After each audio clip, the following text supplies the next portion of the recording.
好，看看有没有画面，有没有声音。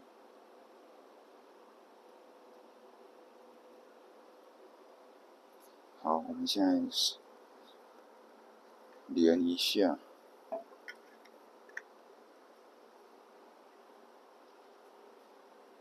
HDMI。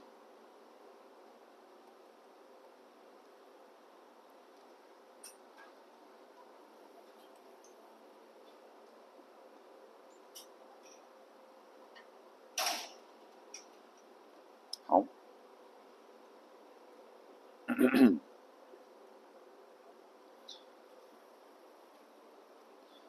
好，有画面吗？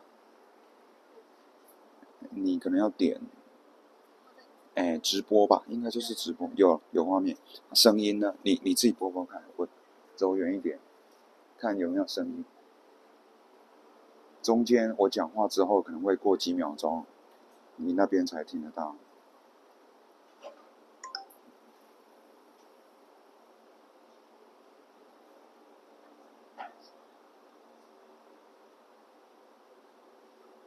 有吗？有声音？好，OK OK，好。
好，来各位同学，我们要开始上课了。好，那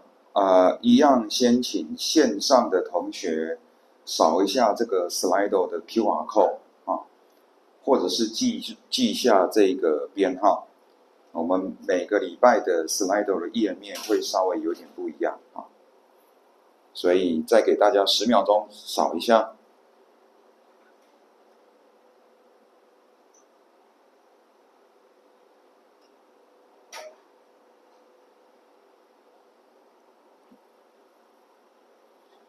好 ，OK， 那首先呢，先提一下，就是说，今天晚上11:59之前，大家要交第一个作业嘛，好，那我们看起来应该好像已经有80-90组，对不对？我稍微看一下，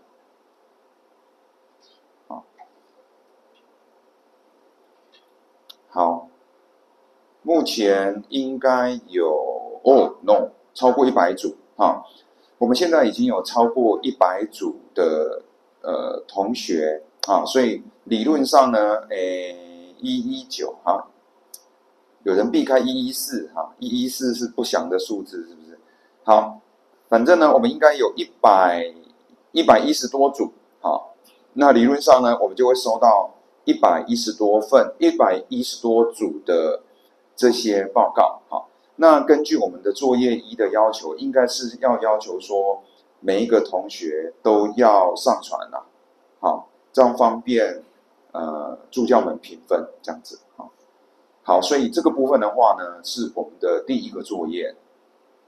那连同我们在学习中一开始所预估的我们在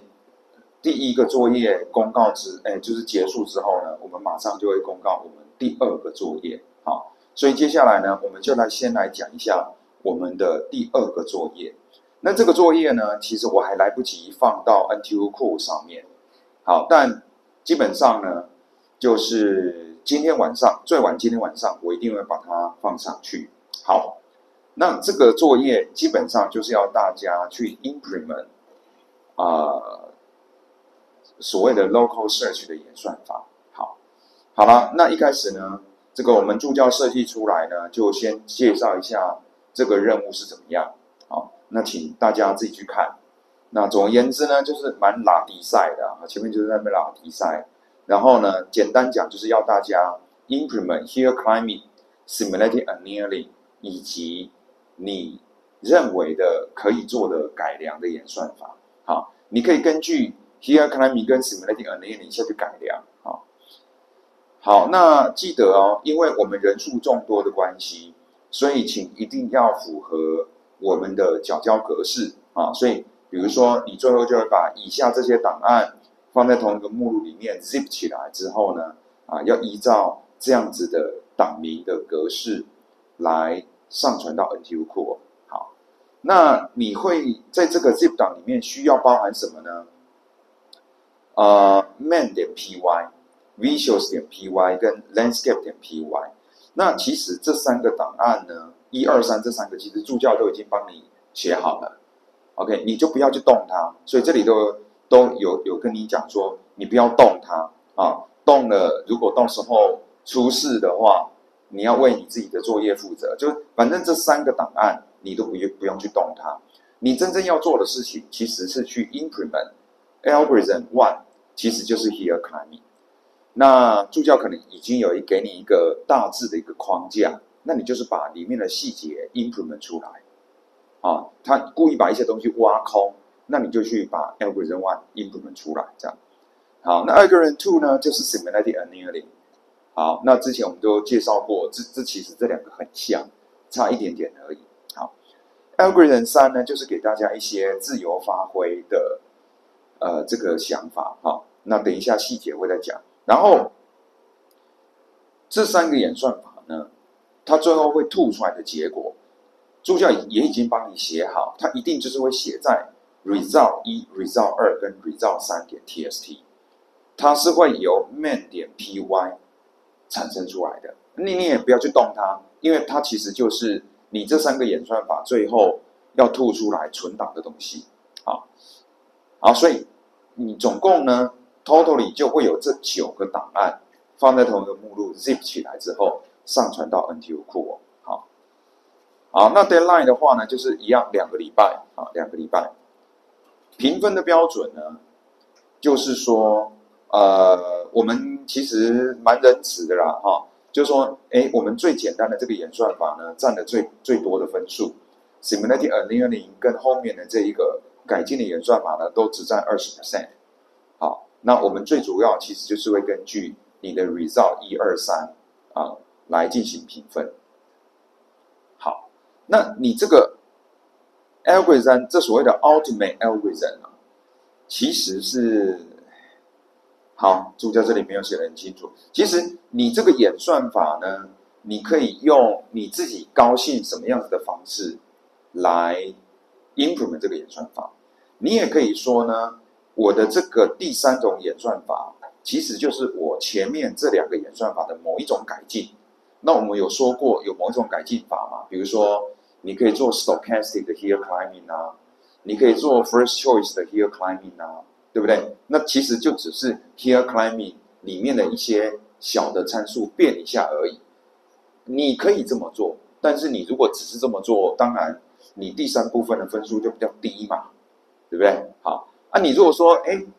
我愿意，比如说像这边他有讲到说呢，这里的 spaceship 就是你总共可以用10个solution 出去外面找的话，那你可以联想得到，我们上课有讲过，你可以用 local bin search 啦，你可以用基因演算法啦，或者是说你本来假设你们实验室就是有在做最佳化的演算法的，你可以用什么PSO particle swarm optimization 你可以用什么蚂蚁演算法这种如果有在做相关的领域的同学就知道我在讲什么。好，反正呢，最后面这20% 就是给大家比较自由发挥的，你愿意多做一点，也许效果好一点，那你的这个拿到的分数就会比较多。好，大概是这样的一个意思。好，那除了这个说明文件之外呢，我们还会附上，到时候在 NTU Core 上面呢，我们还会附上这个助教帮你准备好的这些基础的程式。OK， 那你的主要的重点就是去 implement 4、5、6，就 algorithm 1、2、3这3个点 py 这样子。OK， 好，那这个就是我们的作业2。好，讲到这边有没有什么问题？现场的同学？好，那线上的同学可能如果有一些问题的话，你就在 Slido 上面输入。好，那讲完作业2之后，我们要有我们第3个事情要跟大家公告的事情是说，为了要促进大家成大的同学，你有现场来现场上课；为了要促进校外的同学，你有在线上听直播。所以其实呢，我们的这个人工智慧联盟的这个推动小组其实很用心，他们有准备算力要给大家抽奖。好，那我们就是特别针对有来现场上课的同学，以及有在线上看直播的同学。好，那我们预计呢，成大在现场上课的同学呢，我们预计抽出6位可以得奖。线上上课的同学可以抽出5位，5位。好，因为说实在的，我们这项措施最主要的目的其实是不要让我一个人在成大的课堂上面对着空荡荡的这个座椅，啊，一个人跟白痴一样在那边讲话，事实上是为了要预防这件事情啊。所以说呢，我们成大这边呢，能够抽得到奖的人有6位，好，然后呢，线上的有5位，好，那我们的方式呢，这总共 totally 11位里面啊，我们11位里面，这11位会得奖，但是得到的奖项有大有小。我们会有1个大奖跟10个小奖，这1个大奖呢就会有1500块的算力额度，好，那小奖呢就是300块的算力额度 ，OK， 所以说呢，我们今天会抽出6加5，总共11位，你们会得奖，但是呢，你们是大奖或小奖，就是我们稍后助教这边会再 run 一个 random 的 selection。然后会抽出1个，然后我们会通知你说 ，OK， 你得奖了，而且你得的是大奖或者说如果没有特别通知，可能就是一般的300块的小奖这样子。好，那你就可以利用这样的额度来做你的 project 这个是我们的做法。好，那在场的同学就是成大的同学，我们再等一下某个时刻，我们就会用工人智慧发号码牌，然后我们就会随机抽出这个6位，对吧？好，线上的同学呢，请注意哦，线上的同学这个不好抽。线上的同学怎么弄呢？我打算就是说，我在上课某一个 random 的时间，某2个 random 的时间，我会讲出通关密语。OK， 好，然后呢，在大概课程快要结束的时候呢，我们会有一个线上的这个问卷，算问卷嘛？线上的可以要填的这个格式，请大家把你的资料填上去，而且也要填上正确的通关密语，那你就有机会可以抽奖，这样子。好，以上是这个关于抽奖的说明。好，来，那我们来看一下 Slido 上面有没有同学有问题。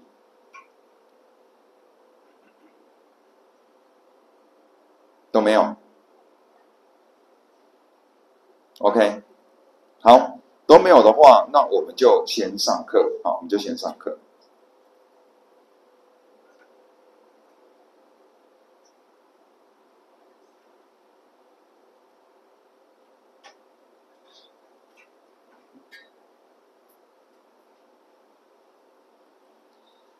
好，我们上次呢讲到第12章的最后了，好，我们很快的先复习一下上次最后的这个结尾哈。我们上次最后呢讲到的是这个贝氏定理 （Bayes rule） 那也就是说呢，因为我们知道 probability A B 就是这个 joint probability 可以写成 probability A given B 乘上 probability B， 或者是写成右边这个样子。那我们经过一些整理之后呢，我们就可以写下 probability B given A 可以等于是 probability A 分之 probability B 再乘上 probability A given B。也就是说，这中间的差别主要是在于说，你今天是 condition 的，你看最主要是这个分子的部分，这个 condition 这 condition 的顺序刚好反过来的。好，那所以原本呢，如果我们今天要估算在给定 A 的情况之下 B 出现的几率，这是等号左边嘛。有的时候呢，这个几率我们很难直接取得，我们可以反过来，借由右边这个，借由给定 B 这个情况之下 A 出现的几率，来去运算出这个几率。好，那这个是 random variable 的这个写法。好，那举一个例子啦，这件事情这个贝氏定理最常被应用的一个简单的 case 就是说，一样嘛，现在医生看诊，你进到诊间来，病人就是跟医生讲说，我现在有什么症状，所以说呢，医生已知的东西是你的症状，你的结果，你现在身体不舒服的这个结果，那他要去推估你之所以会有这样子的不舒服，是因为什么原因？所以 probability cause given effect 给定这个 effect 我要去预估它的原因。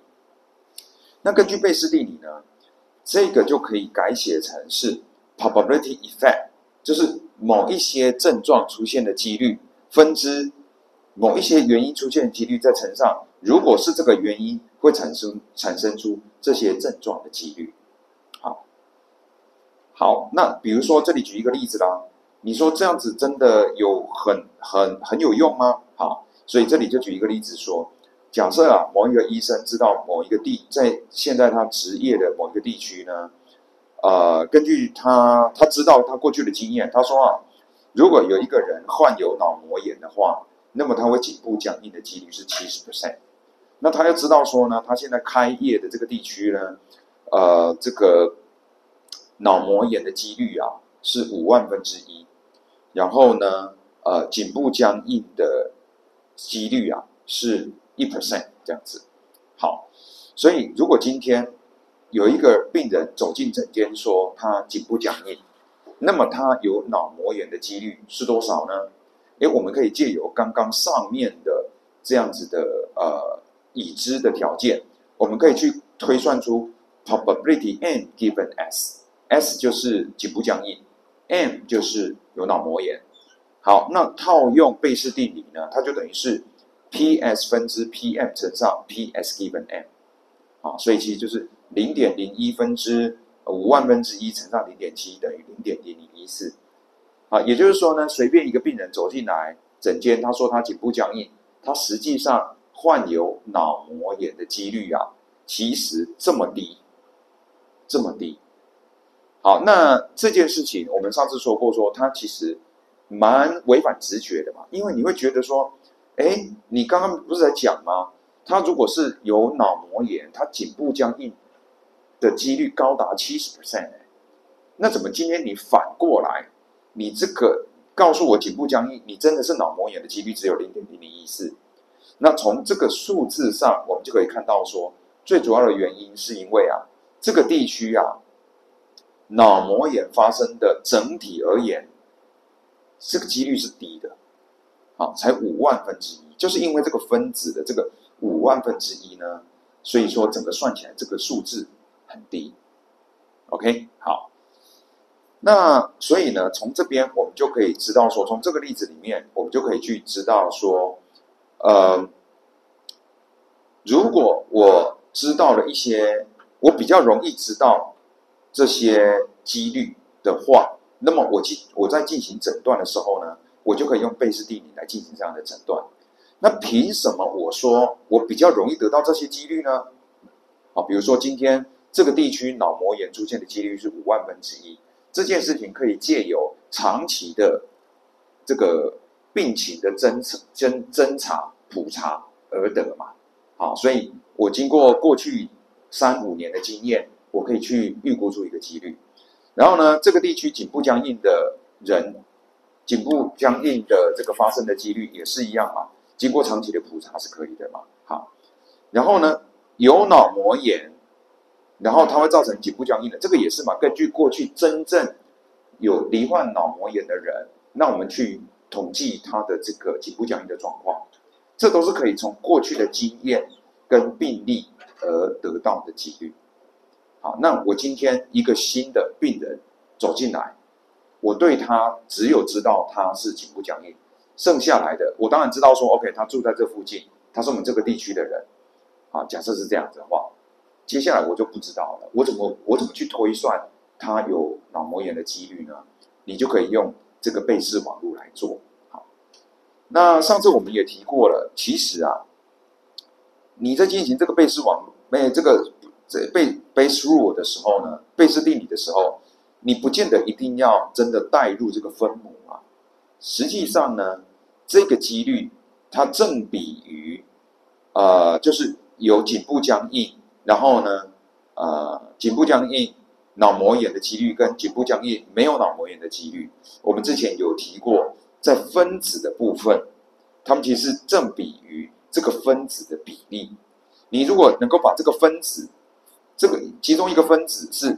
probability m 乘上 probability s given m， 以及 probability not m 乘上 probability s given not m， 这就是分子的两种状态。一个就是有脑膜炎，一个是没脑膜炎。所以你个别把它估算出来之后，做一个正规化，其实你就可以去估算出它有脑膜炎的几率呢，其实是0.0014。好，所以不见得你一定要带入这个分母，这个我们在上次就讲过了。好，那上次我们最后提到说，那到底这一招是有什么好处呢？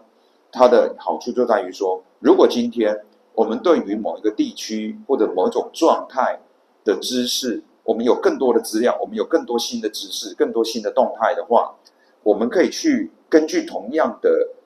方法，我们可以去预估出新的几率。比如说这一阵子刚好某种疫情的关系，好，那比如说刚好台风过后，很多地方有积水，然后呢就有很多的蚊子，好，然后导致于某一个地区。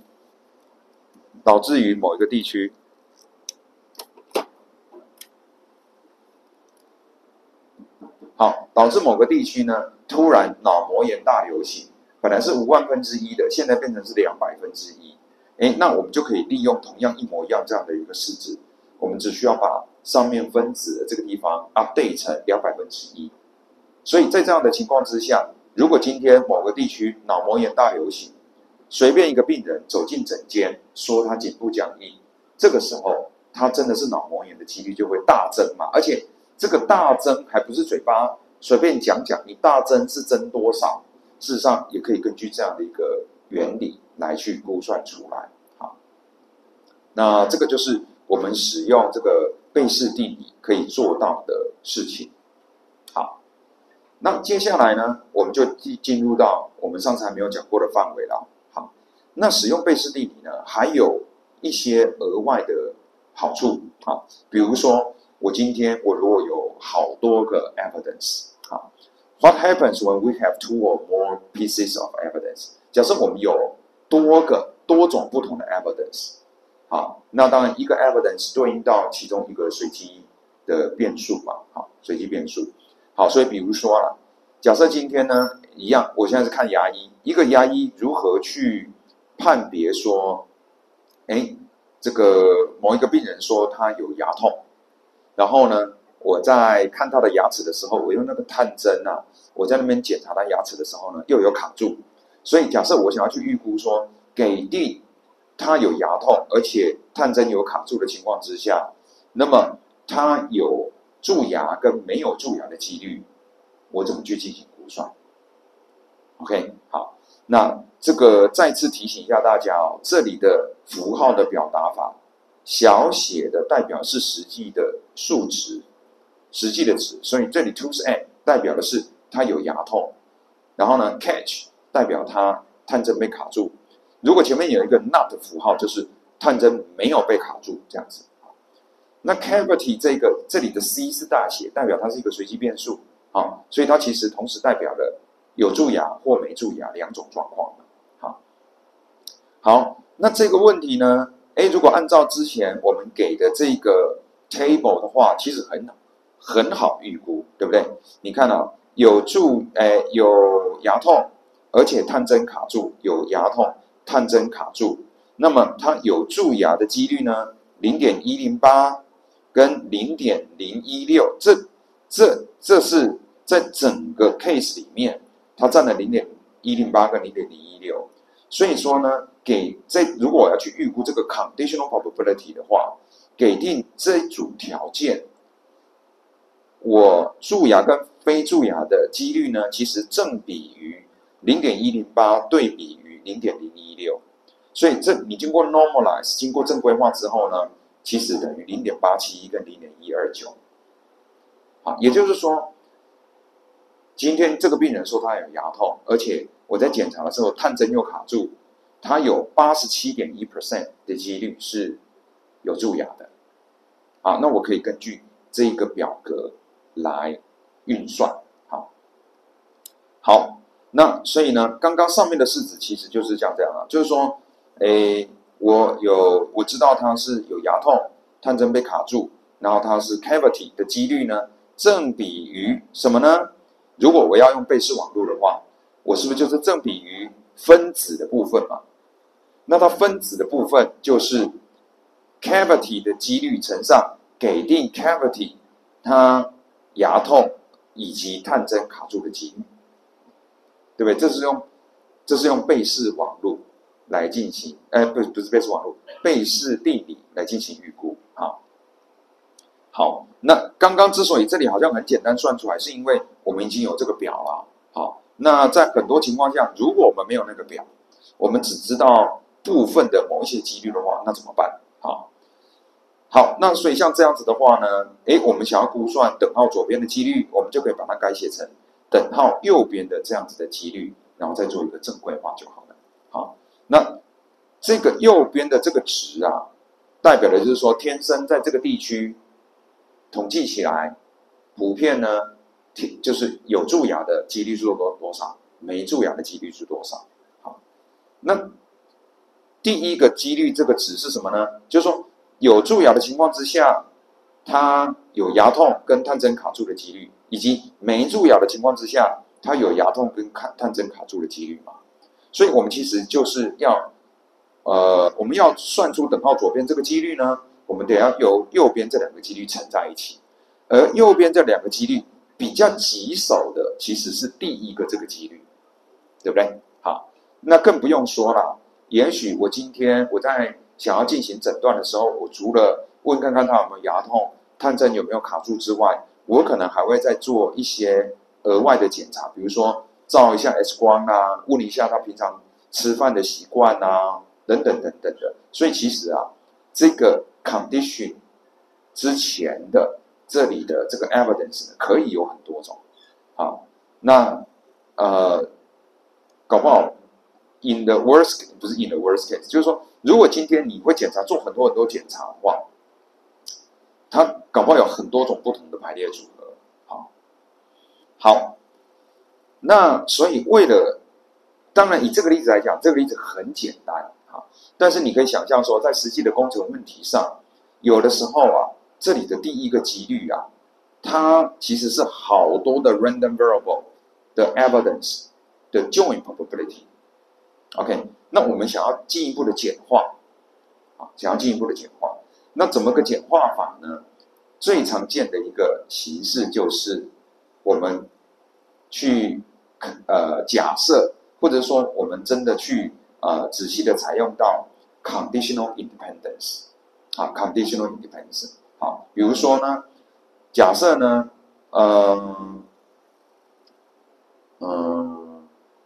就是说 these variables are 我们可以假设说 these variables are independent given the presence of absence of a cavity。也就是说，我们可以去假设，给定这个人是有蛀牙或没蛀牙的情况之下，今天他是有牙痛，他有没有牙痛跟探针会不会卡住是独立的。再讲一次，我们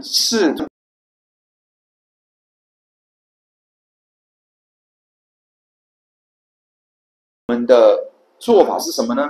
我们就是尽可能的用 conditional independence。好，以这个例子来讲，我们的 conditional independence 就是说，假设我已经告诉你这个人有蛀牙，好，在告诉你你知道他有蛀牙的情况之下，他牙痛有没有牙痛跟探针会不会卡住是独立的，并不会因为他有牙痛，所以探针就比较容易卡住。在我告诉你他有蛀牙的情况之下，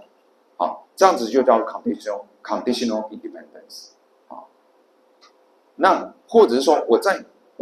告诉你他没有蛀牙的情况之下，他有没有牙痛跟探针会不会卡住也是 independence。只有在什么时候他们是有关系的呢？就是你也搞不清楚他有没有蛀牙的时候，你就会可能有隐含着复杂的因素，让有没有牙痛跟探针会不会卡住是有关系的。好，所以这个是在实际我们应用上呢，我们常常用的一个技巧，就是在 condition on 某一个条件之下，那么它的分子的它的这个 joint probability 我们喜欢假设它是独立的，因为这样子呢，就可以让我们进行这样子的简化。probability tooth egg and catch， 就是给定有没有蛀牙的情况之下，那么牙痛跟探针卡住的几率呢是独立的，这两个是独立事件，所以这个几率呢就可以写成这个样子，这就是我们的目的。好，那为什么弄成这样有比较好吗？有啊，因为弄成这样子的话呢，我这个几率就比较好估算啊，在实际的应用上，这个几率比较好估算嘛。这个几率是什么？这个几率就是在有蛀牙的情况之下，探针卡住的几率，跟没有蛀牙的情况之下，探针会卡住的几率嘛。好，那这件事情比较容易从过去的我的这个统计出来嘛，那这个也是嘛。那相对来讲，这个就比较不容易统计出来，因为它同时考虑了两种状况嘛。那我要进行的这个统计，相对 sample 可能就比较少嘛。好，更何况目前这还只是2个 random variable， 如果有 n 个 random variable， 你根本就很难真的统计到够多的量，这样。好，那所以呢，刚刚上面的那个式子啊，本来一开始呢，我们要等号左边的是说，病人进来说他牙痛，然后呢，今天我在诊疗的时候，探针又卡住，那我要去预估他有蛀牙跟没有蛀牙的几率，正等于什么呢？正比于天生这个地区的人有蛀牙或没蛀牙的几率，乘上什么？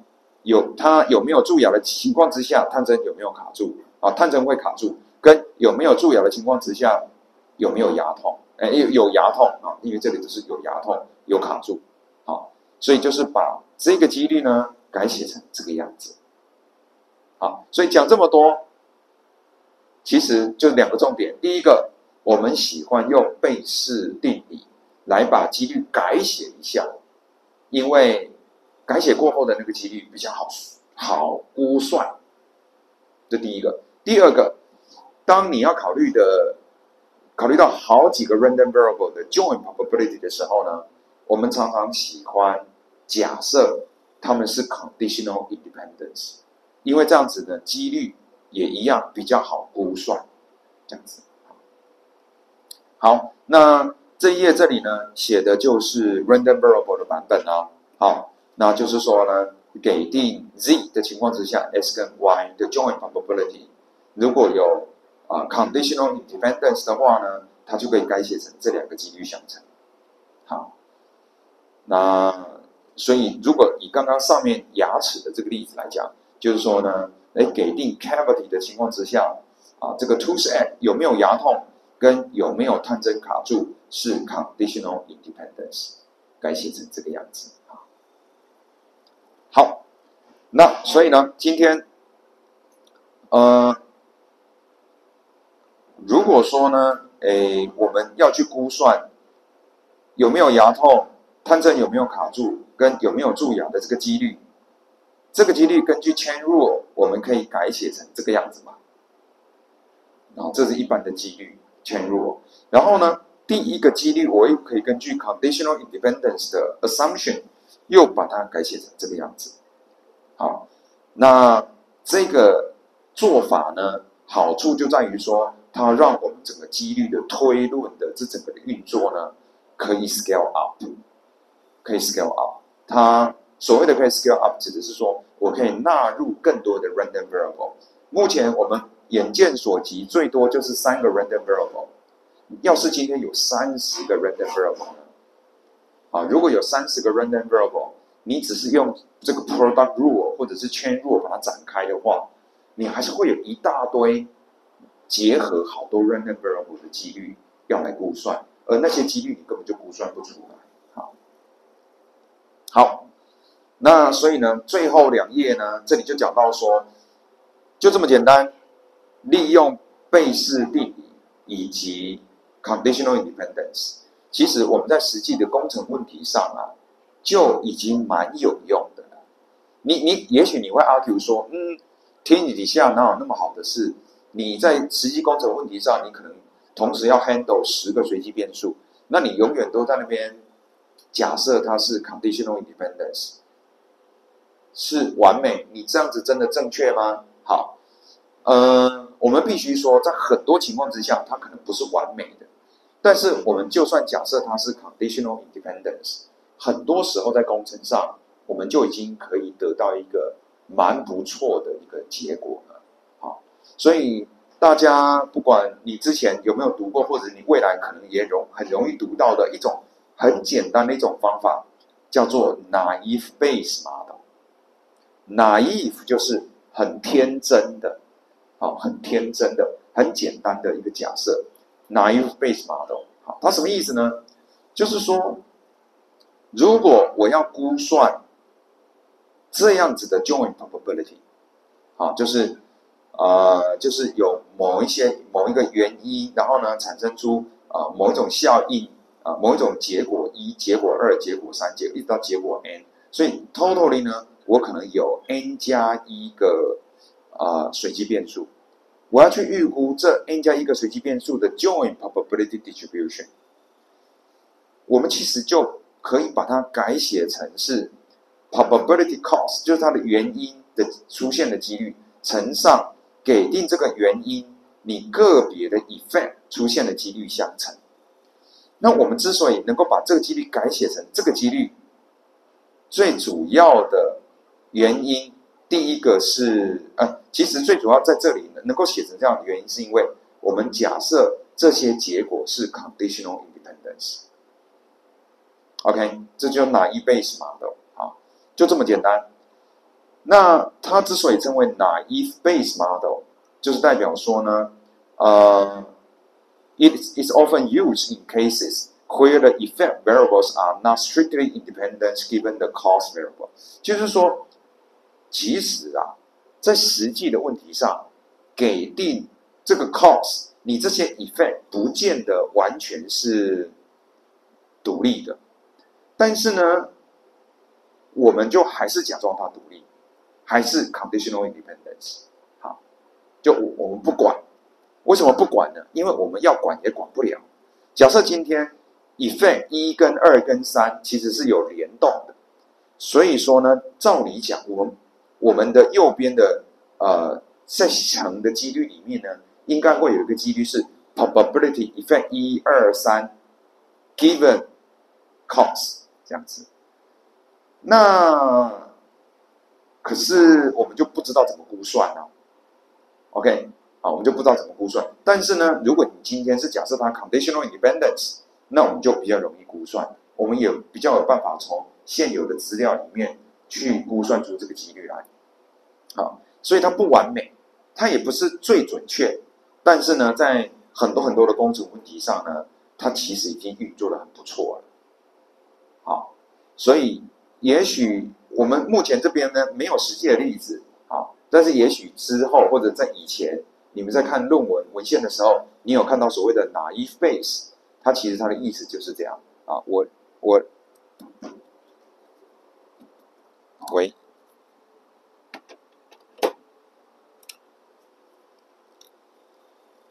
好，就是我用了贝氏定理，然后呢，我假设的 conditional independence 这样子。好，那所以说呢，这个部分就是我们的第12章。好，第12章呢，剩下一点点，我们把它讲完了。整体而言呢，第12章呢，就是一个几率的一个复习啊，几率的一个复习。好，讲到这边，大家有没有什么问题？没有的话，我们看一下 slide 上面有没有问题哈。好，作业缴交如果重新上传同样档名的档案，系统会在档名的后面加上 -1， 想要删掉原本的档案呢，也删不掉。这样对于缴交会有影响吗？好，很好，谢谢你问这个问题。去年也是有这个问题，这个是 NTU Core 系统的特性啊。好，所以基本上助教会根据你那个最新的版本来给你评分。好，所以你可能传了5次，就会有 -1、-2、-3、-4、-5， 它会根据你 -5 的最新的那个版本来评分，这样。好 ，OK， 好，那还有没有问题？嘿，中英文都可以。好，报告可以用中文写，也可以用英文写。好 ，OK， 好，没有问题的话，好，那我们先讲一下第一组通关密码，我随便乱讲的，你自己要记，请助教帮忙记一下，我随便乱讲的。好，3548好了，好 ，OK， 然后我会随机的在不同的时间点随便讲一个通关密码。好 ，OK， 那现在虽然1点50分，但是因为这个刚好是一个段落哈，所以说呢，我们就先休息10分钟，我们再回来开始讲第13章。好。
嗯，这是第10章，然后这边是在讲那个就是那个归电子然后这边的话就是如果这个式子对 x1 做偏微分的话，因为我那时候是算出来好像是这边是 x1，我这边写 xi， 就是想请问一下为什么？xi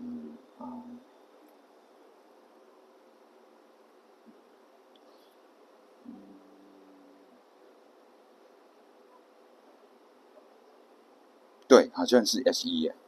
对，因为它现在指的是 C 等于 C 属于 C1，意思是说跟第一座机场最接近的那一些，还是说其实不止 C 对，所以应该是 S1，123的1。可是，因为这边它 i 也没有讲是哪个 i。对呀、对，应该是1。对，好，谢谢。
好，来，我们要继续上课喽。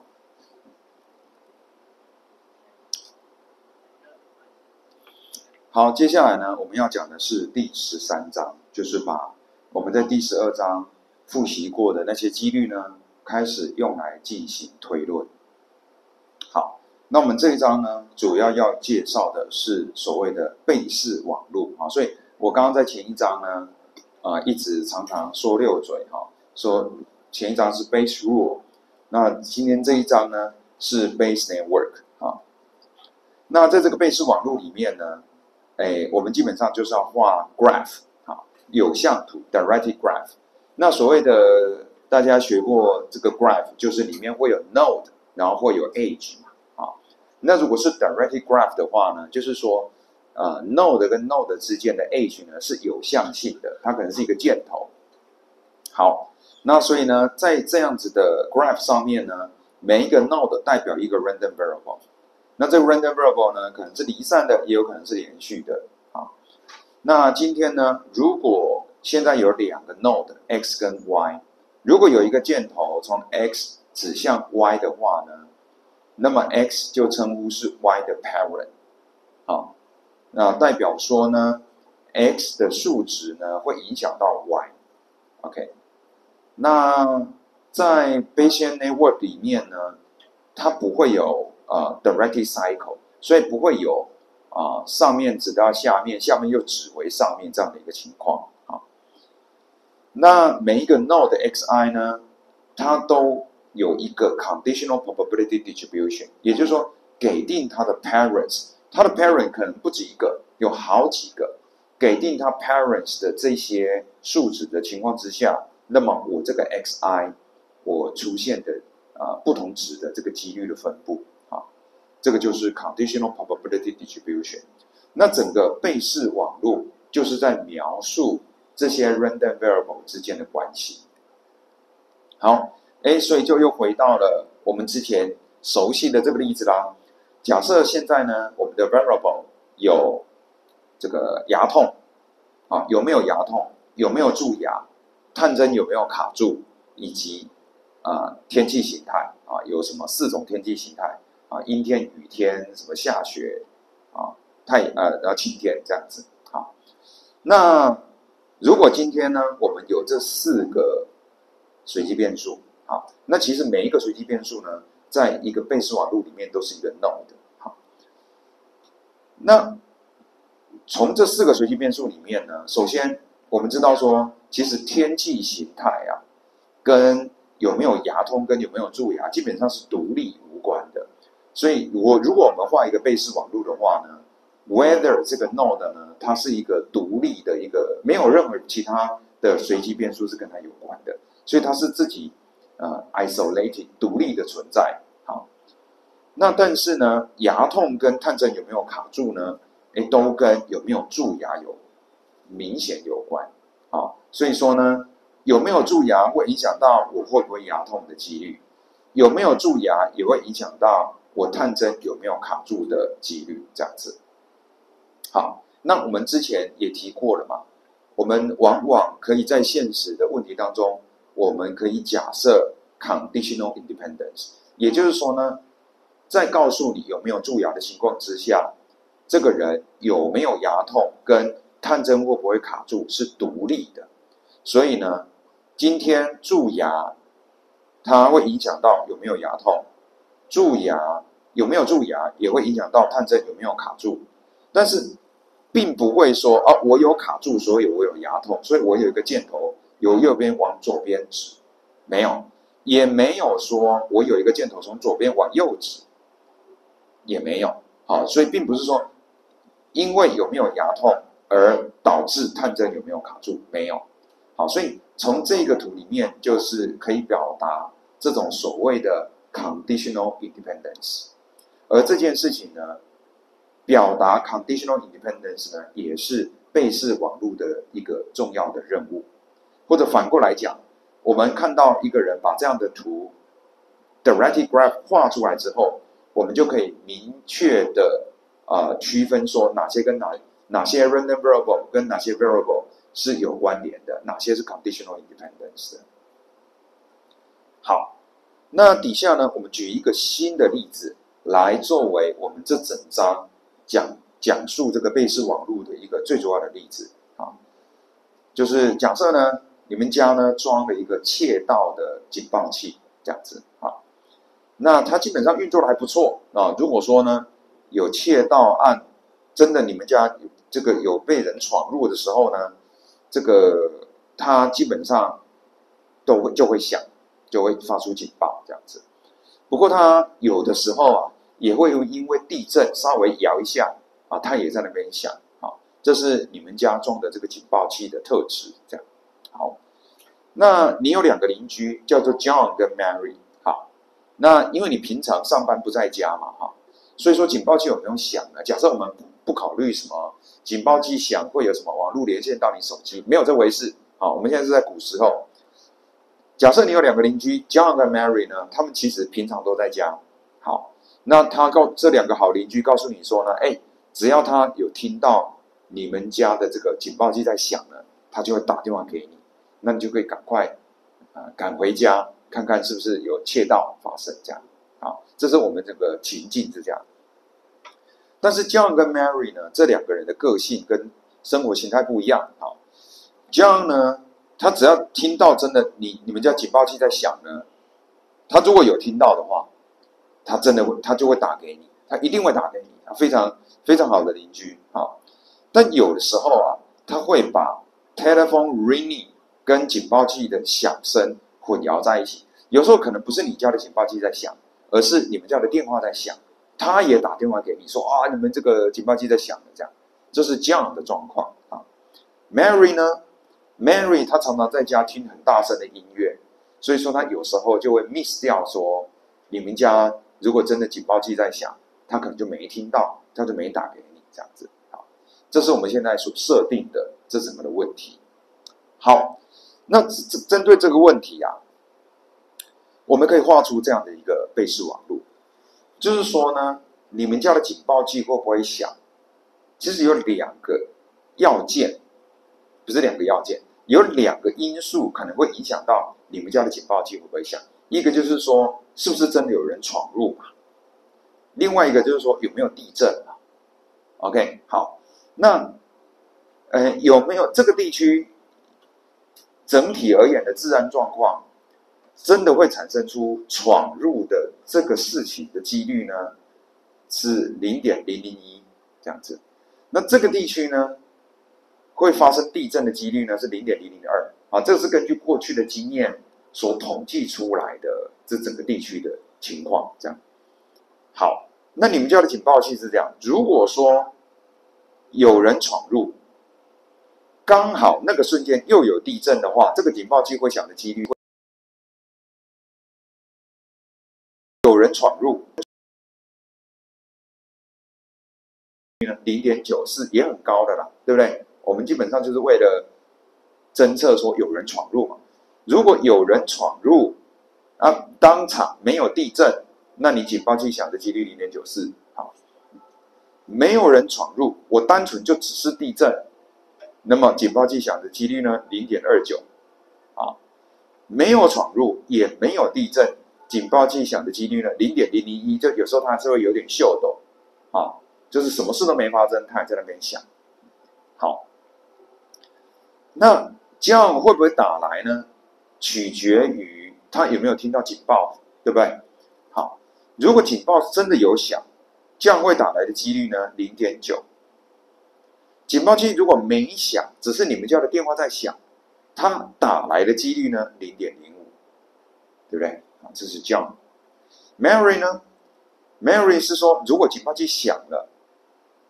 它会打来的几率0.7，因为它常常听大声的音乐，可能没听到你家的警报器在响啊。警报器没响，它也打来的几率呢0.01啊，这个就低很多这样。好，所以这个是假设呢，我们现在就是有这样的一个问题，我们在这样的一个世界啊，就是有1、2、3、4、5个随机变数，那它个别之间的这个关系是这个样子啊，这就是一个贝氏网络啊。那这个所以 John 跟 Mary 有没有打来呢？就是 depends on 这个他们有没有听到这个警报器。好，那给定这个警报的情况，有响或没有响的情况之下，John 有没有打来或 Mary 没有打来，是彼此互相独立的。也就是说，我们假设呢，这么两个人他们不会一起协商他可能一个住我左边，一个住我右边。那他们彼此之间不往来，所以并不会这样听到警报器，然后他先打给 Mary 说：“哎，你有没有听到警报器？”我们两个都有听到警报器，我们才打电话。没有这件事。所以也就是说呢，给定有没有 alarm 的情况之下 ，John 会不会打来，或 Mary 会不会打这样子的条件，这个就是 conditional independent 嘛，对不对 ？conditional independence。好，假设是这样的一个世界。那我们发现呢，在这样的一个环境、这样的一个问题里面很重要的东西就是刚刚每一个箭头上面的 probability table、conditional probability table， 就是能够应该说在每一个 node 上面的 conditional probability table 这个简称 CPT 这样子。那有一些 node 呢，它是没有 parent 的，比如说什么原因造成地震，你那个不管就是说我们没有考虑到那些然后什么原因造成窃盗我们也不考虑那一些，所以他们就是没有 parent，所以它本身呢就是一个 prior probability 这样子。然后呢，在这样子的贝氏网络里面呢，我们其实做了很多的简化，因为你可以 argue 说，今天这个警报器会不会响？也许不是只 depends on 有没有地震，或者是有没有窃盗案你搞不好因为这个你最近的湿度很高，或者说这个就容易产生误判或者说搞不好没电没电到底有没有电也会导致于它响不响什么，对不对？你永远都有办法 argue 下去。但是呢，我们在实际工程问题上在操作的时候，如果这些问题如果影响很小，那我们可以忽略它。如果说难以估计，我们有时候也不得不忽略它。所以说这是相当简化的一个结果然后再来就是说呢，这个比如说 John 跟 Mary， 谁说他永远都在家呢？他可能出去买东西吃他可能出去玩对不对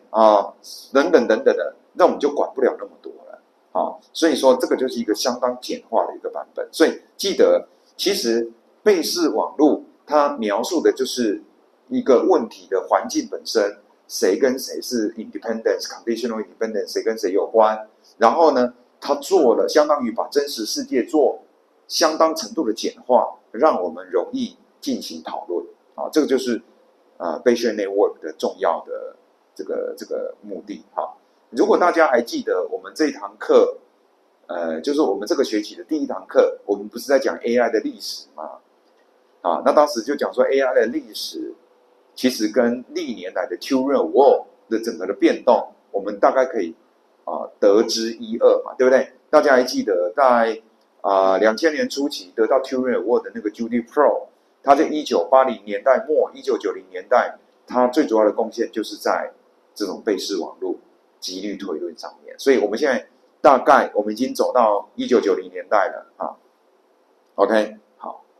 那所以说呢，因为贝氏网络的关系呢，一个这样的一个简单非常 compact 的一个表示式呢，可以表达一个很复杂的这个世界，这样。好，那有了这个贝氏网络跟这些 table 之后，其实我们就可以做一些几率的估算比如说，我们如果要估算这个 probability J M A not B not E， 什么意思？翻译成白话的意思就是说 ，J 就是 John 有打来 ，M 就是 Mary 有打来 ，A 呢就是警报器有响，然后呢 ，not B 就是没有人入侵 ，not E 呢就是没有地震。也就是说，在没有人入侵、没有地震的情况之下，警报器响了，而 John 跟 Mary 又都有打来的这个几率有多高？这应该很少见吧？那这个几率怎么算呢？如果你用 chain rule 展开，或者所谓 product rule 展开，你是不是就要去写 probability J 乘上 probability MA not B not E given J，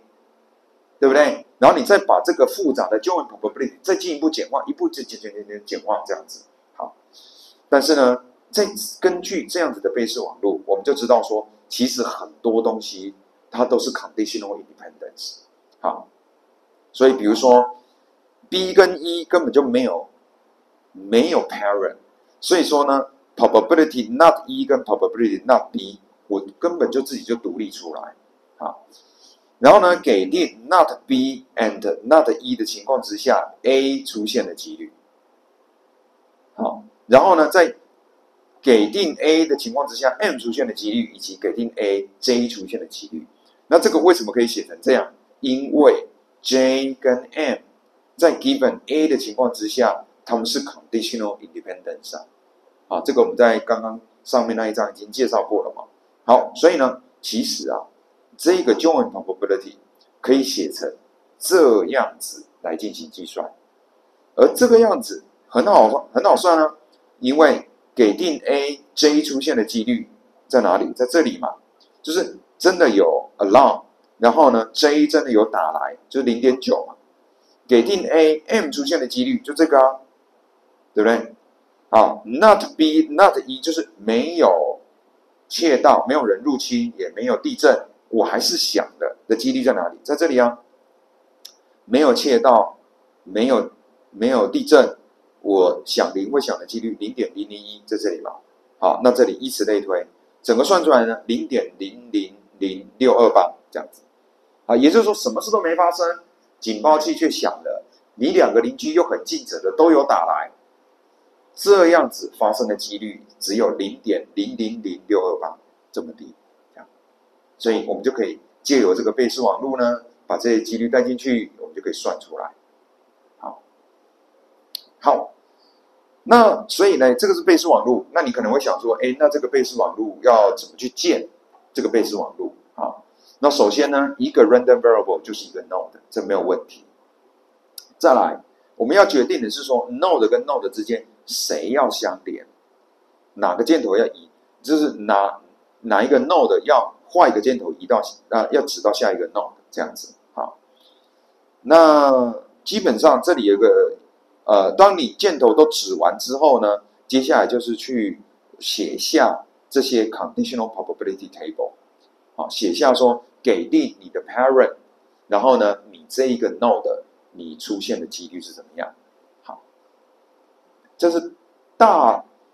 致的道理上是这样，没有错。好，那直觉上来讲，怎么样来建这个网络比较对呢？其实就是符合因果关系的那样子的建法会比较对。好，所以比如说呢，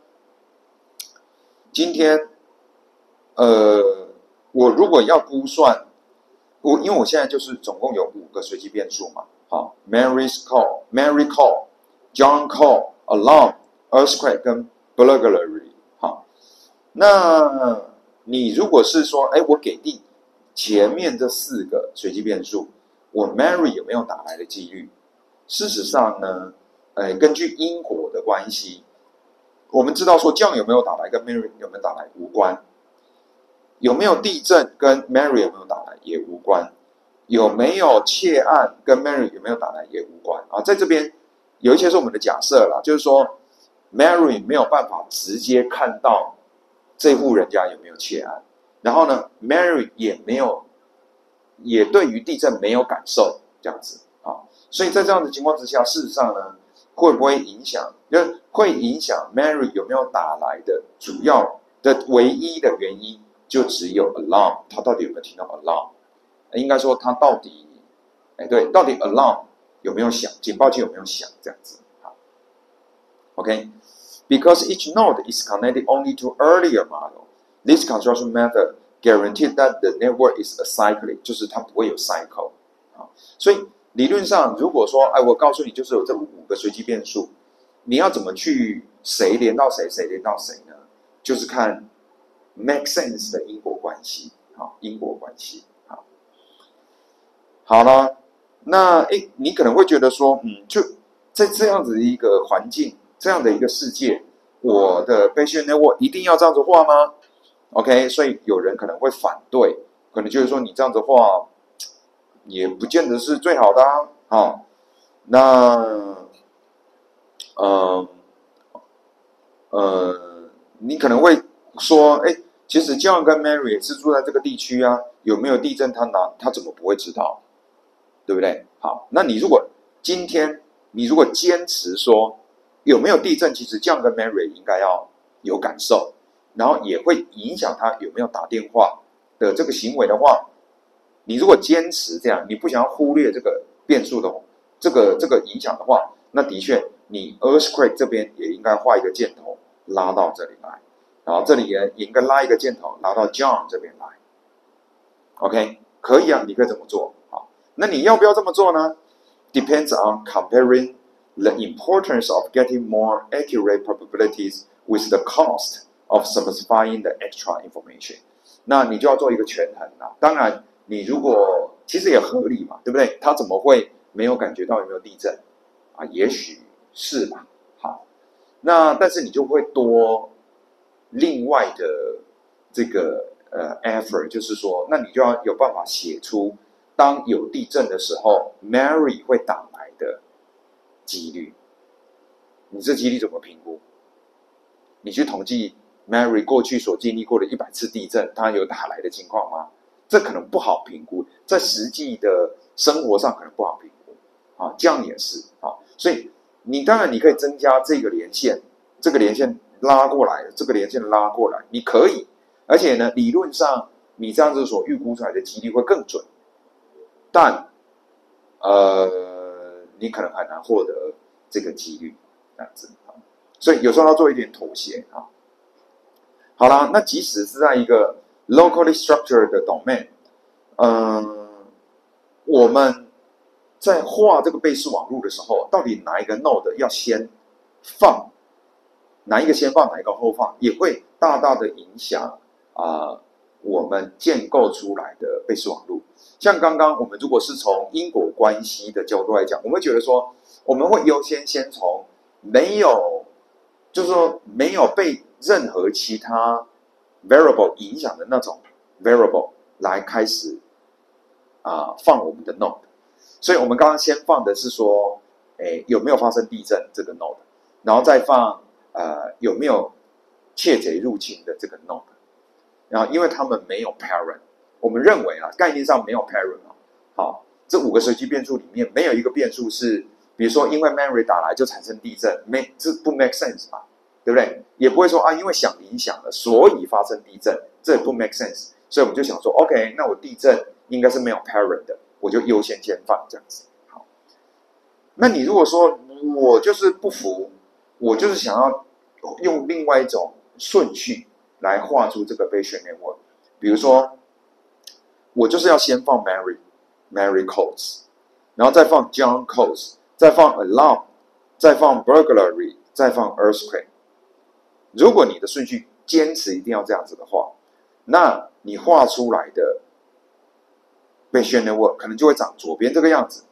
或者是右边这个样子。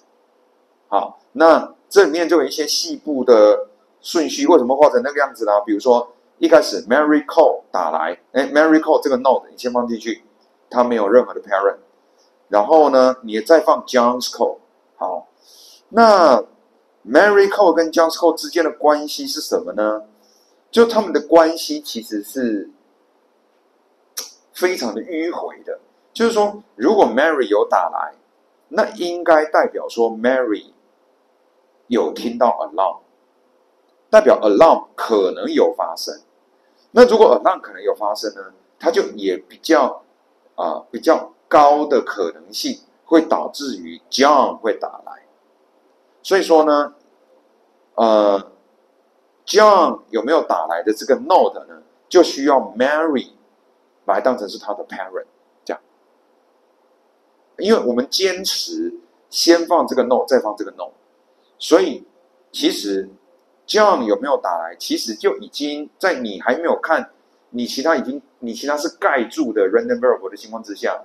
我现在只有 John calls 跟 Mary calls John Cos 其实就跟 Mary Cos 产生了一点很迂回隐晦的关系，所以呢 John Cos 就要有 Mary Cos 当他的 parent。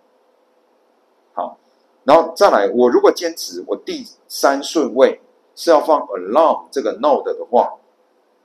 那就是说呢，很明显的嘛，如果 John 有打来 ，Mary 有打来，那就代表说应该就是警报器有响，几率蛮高的。所以说警报器有没有响的这个 node 呢，就应该要把 Mary Cos 跟 John Cos 来当成它的 parent 指向它。啊，所以你最后画出来呢，可能就长成是这样子的一个倍数网路。啊，那你可能也可以有其他的某一种其他的 order， 那画出来的倍数网路呢，可能就更复杂，好，那更糟的情况是说呢，你如果你的那个顺序啊选得很糟，就有可能会出现一些什么，就是你画出来的呢，虽然说你的箭头的数量呢，只比原本的我们这种比较 compact 的多2条，1、2、3、4、5、6条。好，那虽然好像只多了2个箭头，但是呢，其实啊，有一些几率就很难预估，因为你看啊，像这什么意思啊？这个意思是说，给定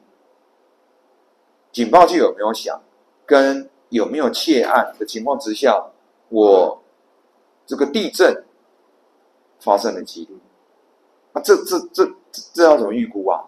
我这个 CPT 怎么写啊？所以不见得写的，就是你就会挚爱难行，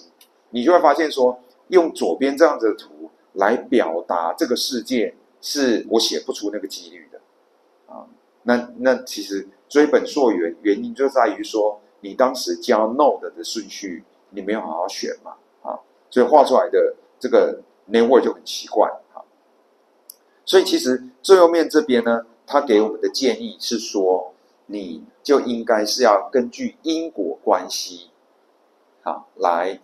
这个顺序要根据因果关系这样子来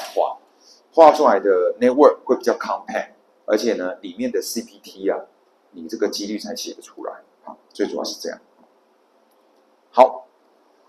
那 the topological semantic specify that each variable is conditional independent of its non-distant given its parents。所以14.4a 哈，就是说概念上我们当然可以根据我们可以把一个实际世界的很多个随机变数彼此之间的关系画成一个倍式网路啊。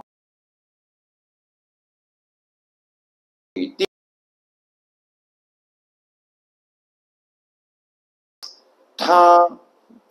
基本上呢，这个 node 或者说这个 variable 呢，是 conditional independence of its non-descendants，就是说它跟给定它的 parent，这个 x 呢，跟不是它的子孙的那些 node， 其实都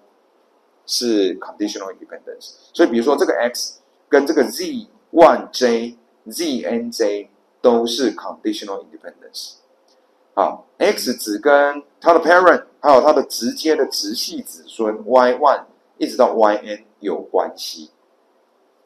对不对？这个我们已经理解了。第二个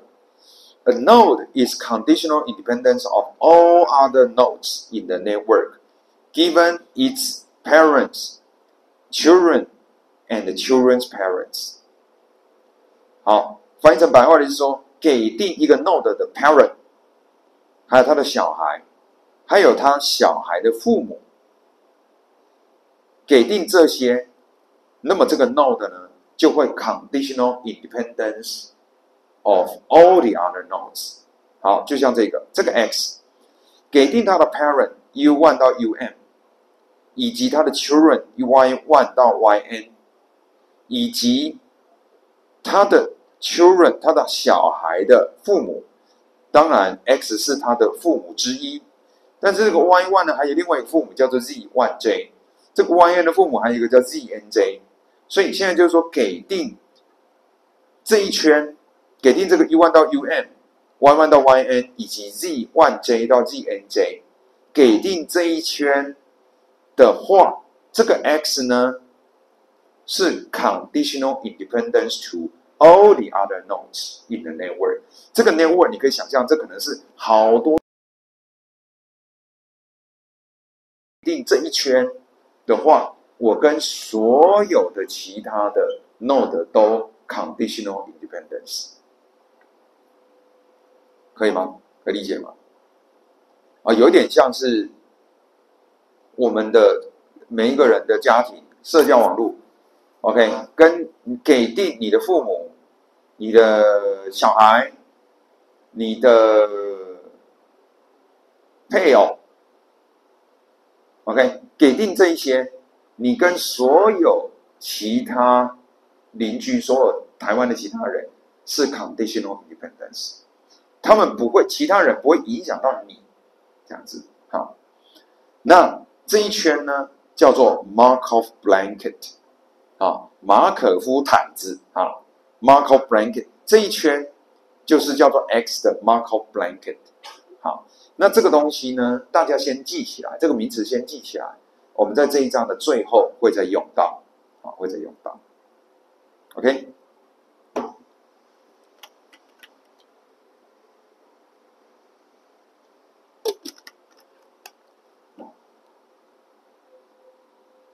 好，那我们刚刚讲到说这个贝氏网络，贝氏网络里面的 random variable 其实可以是 discrete， 也可以是 continuous。好，那在很多实际的问题当中呢，实际世界的问题当中呢，都是 continuous variable。好，那照理讲 continuous variable 呢，它可能的数值就有无限多个，因为它是一个 continuous value。好，所以说呢，如果它是 continuous value， 那我就不可能可以写下那个 CPT 嘛。你看这个，你看像这边刚好这些 random variable 都是 discrete， 都是离散的啊，就是说有没有窃案，有没有地震，有没有响铃，对不对？这样有没有打来？所以说你看有没有地震，有没有窃案，就是所以我可以写在这个 table 啊。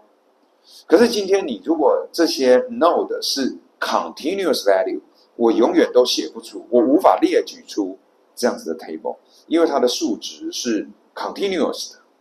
是无限多种可能的。好，那要解决这个问题的一种做法呢，就是你把它离散化嘛 ，discretize。好，所以比如说，假设某一个 random variable 是温度、气温啊，也许你就可以把气温呢，把它 quantize 变成0度以下，0到100度跟大于100度相当于我硬把温度这件事情呢拆分成3种状态，这样，那你就还是有机会可以写下这个 CPT 那不过这显然不是一个很好的做法了而且通常呢，你如果说你温度你这么粗略的分成0度以下、0到100跟100以上如果不够用呢，那你就要切很细嘛比如说0度到-10度，-10度到-100度，-100度到-1500度然后呢0度到10度，10度到20度那你就有超多的，你这个 CPT 你就要写超大的一个 table， 所以这显然呢不是一个好的做法比较常见的一种做法，当你在遇到 continuous variable 的时候，比较好的做法呢是假设你这个 continuous的 variable 的 probability density distribution 是 follow 某一种已知的有参数化的一个数学的 distribution 所以 distribution 呢 based on a finite numbers of parameters 你可以根据一些参数来去界定，来去表达你这个 probability density distribution好，那比如说啦，我们在数学上我们最喜欢的就是假设它的分布是一个高斯分布，对不对？我们最喜欢做这件事，大家知道为什么吗？因为我们特别喜爱高斯，事实上，主要原因是因为你只要把这个 distribution 假设它是一个高轩 distribution 的话，它就有很好的数学性质，那我们就可以去推算，就可以去计算出来啊。你如果不假设它是高轩 distribution 的话，你是任意随便的 distribution 的话，很多时候我们的数学就推不出来，我们就走不下去了。好，那是这一种做法。那另外一种做法是，有时候我们也可以用一些 non-parametric 的 representation 的一些方法啊，比如说我用一堆的 instance 一堆的范例来去表达它可能的这个几率的分布啊。那其实这两大块呢，等一下我们都会讲到啊。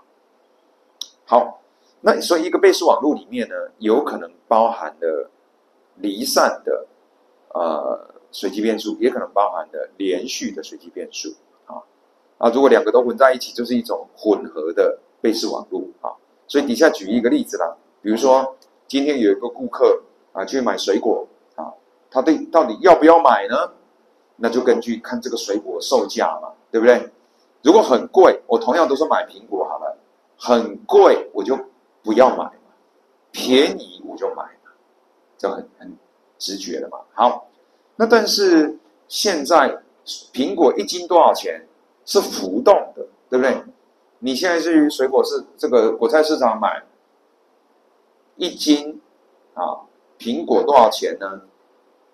Depends on 它的收获量是怎么样。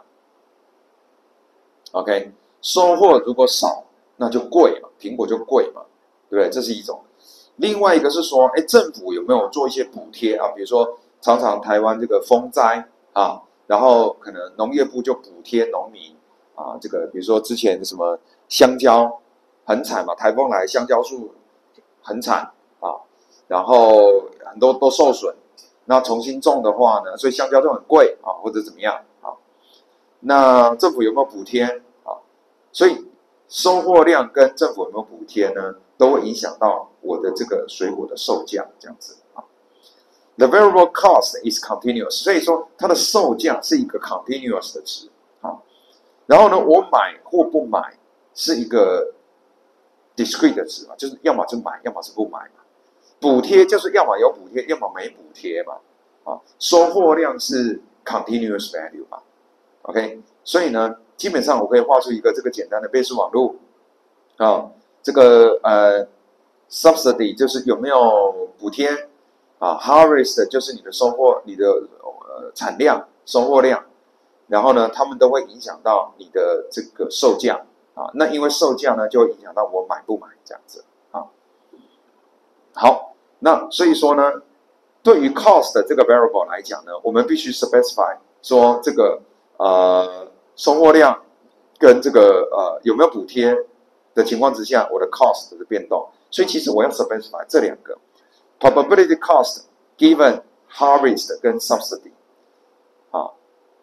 那以及 probability cost given harvest 跟 not subsidy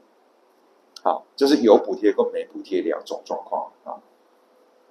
好，那比较麻烦的是这个收获量产量，它是一个 continuous value We specify how the distribution over the cost C depends on the continuous value H 那很常用的一种做法呢，叫做 linear Gaussian distribution， 也就是说我的这个收获量如果高，在有补贴的情况之下，我的价格就低。其实一样啦，我的收获量如果高，我就算没有补贴，我的价格也是会降低，只是可能降低的没有补贴的情况那么的明显，类似像这样。那我要如何去描述这件事情呢？好，有一种很常见的做法，就是我用 linear Gaussian distribution in which the child has a Gaussian distribution whose mean 就是 mu varies linearly with the value of the parent。我的这个 child 的平均，它是一个Gaussian distribution， 它的平均值是 linearly depending on the value of the parent。OK， 然后呢，它的 standard deviation 呢是固定的。好，我们底下举一个例子比如说今天我这个价格的 distribution 是一个高选，就是给定某一个收获量以及有补助政府补贴的情况之下，我的价格是一个高选。什么样子的高选呢？你看写成像这个样子，好，它的 mean 是等于 ATH 加上 BT， 这是一个 linear equation， 这是一个线性方程式。你可以说它是一个直线，一条直线，这是一个线性方程式。它的 standard deviation 假设固定都是 sigma t 平方这是 variance 好，所以这个如果把它仔细写的话，就长这样嘛。sigma t 乘上根号2π1，然后 exponential 负1/2这些东西，这是什么？这就是高轩 distribution 的意思嘛。重点在于说，你的指数的地方是 c 减掉 ATH 加上 BT， 也就是说，你如果离这个 ATH 加 BT，ATH 加 BT 就是一个高选的平均值，你离这个高选的平均值越远，我的几率就越低的意思嘛。OK， 好，那这个是有补贴的情况之下，那如果没补贴的情况之下呢，我也假设它是一个高选，而这个高选呢，也是它的平均，它的 cost 的平均呢，也是 linear to 这个AFH 加上 BF。OK， 好，是长这个样子的。那也就是说我整个 linear Gaussian distribution 呢，是借由几个参数来决定的，就是 AT、BT、sigma t、AF、BF 跟 sigma f。好，这两个如果举个例子，我们来看，它就长这样子。左边这张图呢，就是说，在有补贴的情况之下，随着我不同的收获量 H， 我的 cost 的分布长得像这个样子。好，那这图怎么看？我们可以想象得到，我如果收获量越多，我的价格就会越低，对不对？所以你看这是一个 3D 的图嘛，这个 H 的值越大，我的 cost， 我对过去的 cost 是不是就越低？好，你越往这边，你看这边我对到的 cost 的值，最有可能的 cost 在这边嘛，对不对？这边对下来的 cost 就是大概2左右。如果我的收获量很低，只有2推过去，我最有可能的 cost 在这边，大概我的 cost 大概4或5之间。这张图会不会看？好，然后呢，这个是在有补贴的情况之下，所以这个高选代表的就是 C 跟 H 之间的关系。好，那如果没补贴呢？因为没补贴嘛，所以说我整体而言，我的价格会比较高一点。好，那一样维持我的收获量如果越高，我的 cost 越低。但是你可以发现，这整个山峰它整个往右边偏，所以整体而言，它最贵可以卖到1斤10块，比如说像这样。当我的产量很少的时候，我最贵可以卖到1斤10块。产量如果一样还是12，很多盛产的话，那就算没补贴，我1斤也是只要1块，这样看得懂这个意思吗？好，所以为什么说这个 C 跟 H 是一个 follow 一个 linear 高选这样子。好，那整体而言，这个是2种有补贴跟没补贴的状况嘛。那如果整体而言，我如果要描述这个呢？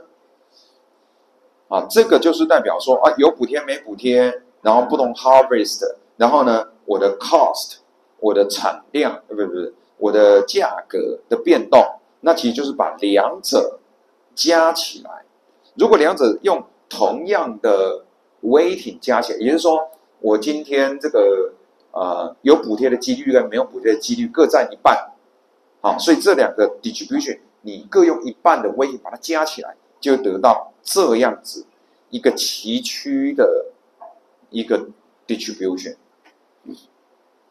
这个 distribution 就是这个，好 ，probability cost given harvest， 给定你的收获量是多少的情况之下，我的 cost 的变动是长这样。那它同时考虑了有补贴的状况跟没补贴的状况，就是这个。好，那你说讲半天，那到底这个东西就等同于什么呢？这个东西就等同于刚刚的这样子的 table。好，因为我们现在的 parent node 是 continuous 嘛，好，所以说我们没有办法像刚刚的这种窃盗案的这个 Bayesian network 可以写成一个 CPT， 我们无法列举，所以其实这个 table 的角色就如同是这一个 continuous series 的角色，这个 continuous distribution 的角色 ，OK， 好，那所以呢，这边这里我已经讲过了啊，就是说假设有补贴跟没补贴各占一半的几率，所以大概是这样。好，那描述完了这件事情之后 ，It seems reasonable to assume that the customer will buy if the cost is low, and will not buy if it is high。啊，这废话嘛。如果价格低，那我这个消费者呢就倾向于买；价格高，我就倾向于不买。好，但现在有一个问题。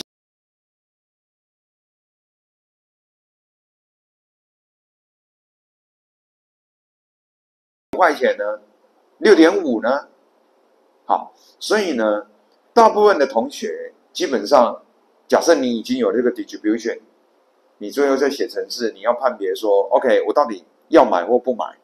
啊？你直觉的想法大概就是说，哦，只要1斤超过7块，我就不买啊，低于7块我就买这样。可是你知道这一招是很烂的一招，因为你就会被问嘛，那1斤6.9你买不买？你说，根据我的规则，我是买的。那如果1斤7.01，你买不买？我就不买。你就很武断的，你就要去决定那个 threshold。所以在座很多研究生，你在论文口试的时候，你就很常被问说，你这个 threshold 怎么决定？对不对？你这个阀值，对不对？你这个门槛值怎么决定？啊，那大部分情况都是说，我做实验决定。好，我突然被雷打到。上天告诉我 threshold 就是应该这么定，好，那这一招就蛮烂的嘛，好，那所以呢，这里告诉大家一个稍微厉害一点的，你可不可以不要定一个 hard threshold、hard boundary， 不要定一个死的很硬的 boundary， 你可不可以设定一个 soft threshold？OK， 好，那这边介绍2种常见的 soft threshold 啊。一种呢，长相这样子，就是说 ，one way to define soft threshold is use the integral of the standard normal distribution， 也就是说积分从负无限大积到 x， 好，然后呢，对谁积分？对一个 normal distribution，standard normal distribution， 也是高轩 distribution， 一个以0为中心，然后呢，标准差等于1的一个 normal distribution， 然后呢，积分从负无限大积到 x 为止。好，那重点就在于说，你这个 x 你要积到哪个地方？你这个 s 是积到什么地方？好，那所以我们可以设定说 ，the probability of buys given cost。今天一样啊，我们刚刚在这个网络里面，我们已经定义完了。Given subsidy 跟 harvest 我的 cost 的这个 probability density distribution 的，接下来我们要来定义 cost 到 buy 的这个 probability density。好，那假设我们定义成这样呢，这样子，当 cost 等于 c 的时候，我会买的几率有多高？设定成这样 ，phi of 什么呢？负 c 加 mu 除上 sigma， 其中 mu 呢？代表的是，我希望把我的 cost 设计在差不多 mu 这边所以我刚刚的例子就是说，我1斤7块的时候，我大概想要把我的threshold设定在1斤7块，这样子，7块以上我就倾向于不买，7块以下我就倾向于买，这样子。但是我又不希望我定一个死的threshold就是7块，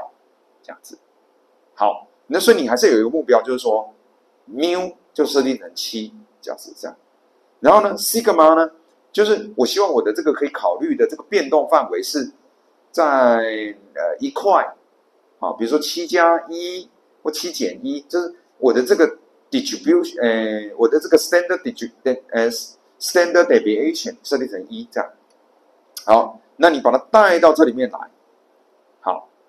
那你的1斤如果是7块的时候，你带进就变成-7加上7，就变成 phi 0的意思。phi 0，你如果把它带进去，积分从负无限大积到0，其实这个几率等于0.5啦，知道吗？大家记得微积分，你去积一个那个normal distribution， 对不对？你如果从负无限大积到无限大，积分起来等于1吧。好，但是你如果从负无限大积到你的 normal distribution 的正中间，那你几率就是0.5嘛。翻译成白话什么意思？就是说今天我到水果摊，苹果现在1斤7块，那你心中想的 boundary 就是7块嘛，它现在就刚好7块，你买的几率有多高？0.5，这样子。好啊，但是如果说假设今天如果它1斤6块，所以说呢 C 等于6，所以这里变成-6加7除上 sigma， 好，-6加7就变成1嘛，1除上，假设1除1就是 phi 1，好 ，phi 1呢就是积分从负无限大积到1，这个几率积起来是多少？1倍的标准差就是66点多还是60几？所以今天如果说我现在价格变成1斤剩下6块，我会买的几率就从50% 提升到60几%。如果2倍标准差呢？如果降低在5块，那我会买它的几率就在往上提升。这样有听懂吗？好，如果听不懂，去麻烦复习一下微积分，好不好？好，大概就这意思。好，那这个 distribution 呢，叫做 probit distribution， 大概长这样。左边这个当然就是一般的 normal distribution， 然后呢，假设我的这个我心目中我定的 boundary 是6块，1斤6块是我认为我可以考虑的 boundary。好，那我如果今天刚好现在就1斤就是卖6块，我会买它的几率呢是 0.5， 在这里对过来。如果1斤卖4块，我会买它的几率其实几乎已经快要到这个快 100% 了。好，今天它的 sigma 设定成1，这样子。好，那我如果1斤卖8块，我会买它的几率也就很低了。好，所以右边的这个就是所谓的 probit distribution。我可以把这个 probit distribution 呢定义为从 cost 有一个箭头指到 bias 的这个 probability density function， 这样 ，OK， 这是一种做法。另外一个也蛮常见的 distribution 叫做 logic distribution， 定义成这样，长得有点奇怪，1加上 exponential -2乘上-c 加 mu 除上 sigma 分之1这样子。好，那这个其实在 deep learning 里面也很常见啊。那它呢，如果把它画出来，其实就是实线的这一个。你看这个的实线跟虚线其实长很像它们都有 soft threshold 的这样子的一个特性。好，那不过它这里有讲了虽然这两个 distribution 看起来好像很像，但是其实呢 logic function 呢，它有更长的尾巴就是说其实这个实线的部分这边一直往后延到很远的地方都还不会等于0，都还没有等于0。好 ，OK， 那在数学上，我们其实更喜欢 logic function， 数学上因为它比较好微分所以说呢，它也比较常被使用在类神经网络里面当你在做这个一些包含有些人可能已经有做过 softmax 或者说你要去做这个 classification 的时候，你可能有一些要处理的这个你要去预估对应的几率什么等等的，你可能都可以用到 logic distribution。OK， 好，那所以呢，这边就是这个所谓的倍式网络，当你遇到 continuous variable 的时候，如果都是 discrete variable， 你就写 CPT； 如果有 continuous variable 的时候呢，你就是要去 specify 这一个这个 probability distribution 这样子。好，所以我们在这里呢，分别介绍了就这么简单的网络，从上半部分的这样子的一种选择，你可以是一种 linear Gaussian， 底下呢，这个可以用所谓的 logic distribution 或者是 probability distribution 都可以看你的这个属性而定，没有说一定要怎么样。好，这里给2个例子 ，OK， 好。讲到这边大概是一个段落，我们来看一下有没有问题。上面 slide 没有，没有问题。在场有没有什么问题？好，如果没有问题的话，我们就休息10分钟再回来哦。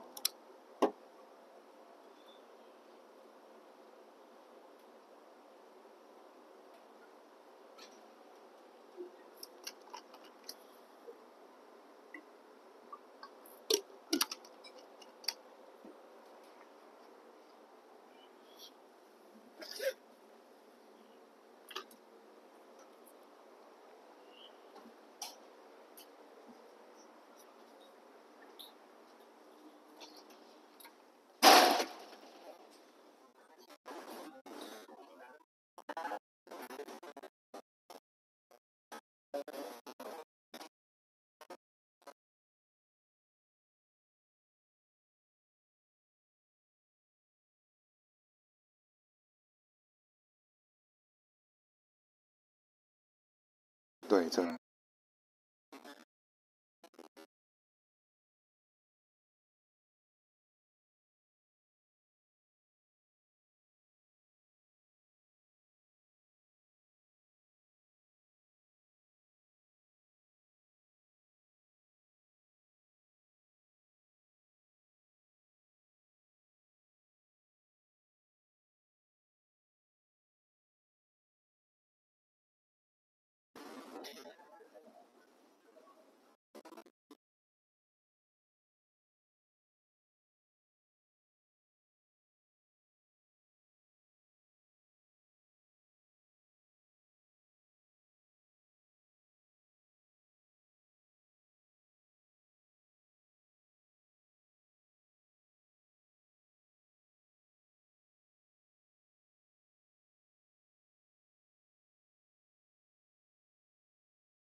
好好，不会，好，拜拜。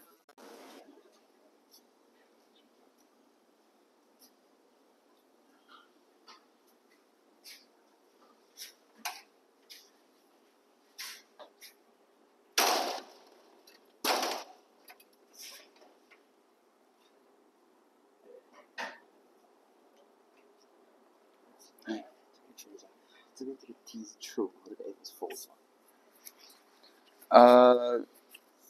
？Yeah， 你可以这么说，但其实它没有所谓，应该是说，对了，它真的是 for subsidy 是 true 的情况啦。对，它故意只是一个符号，让你好辨识而已。对，这我倒是没有想到，它也可以用 A1H 加上 B1，A2H 加 B2 也可以啦。了解，这样子。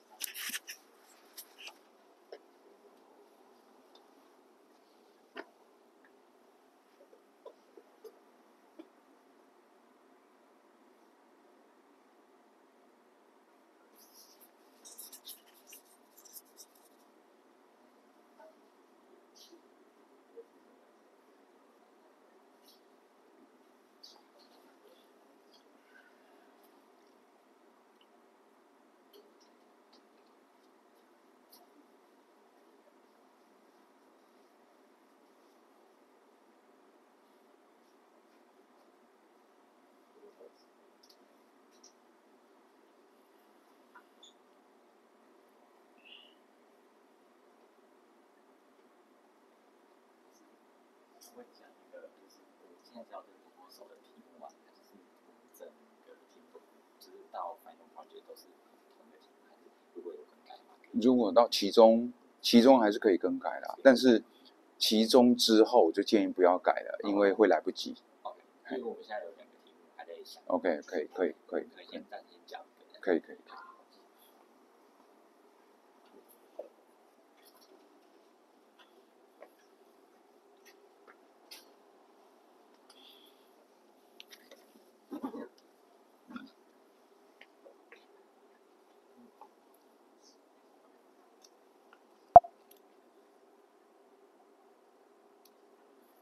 好，我们要回来上课喽。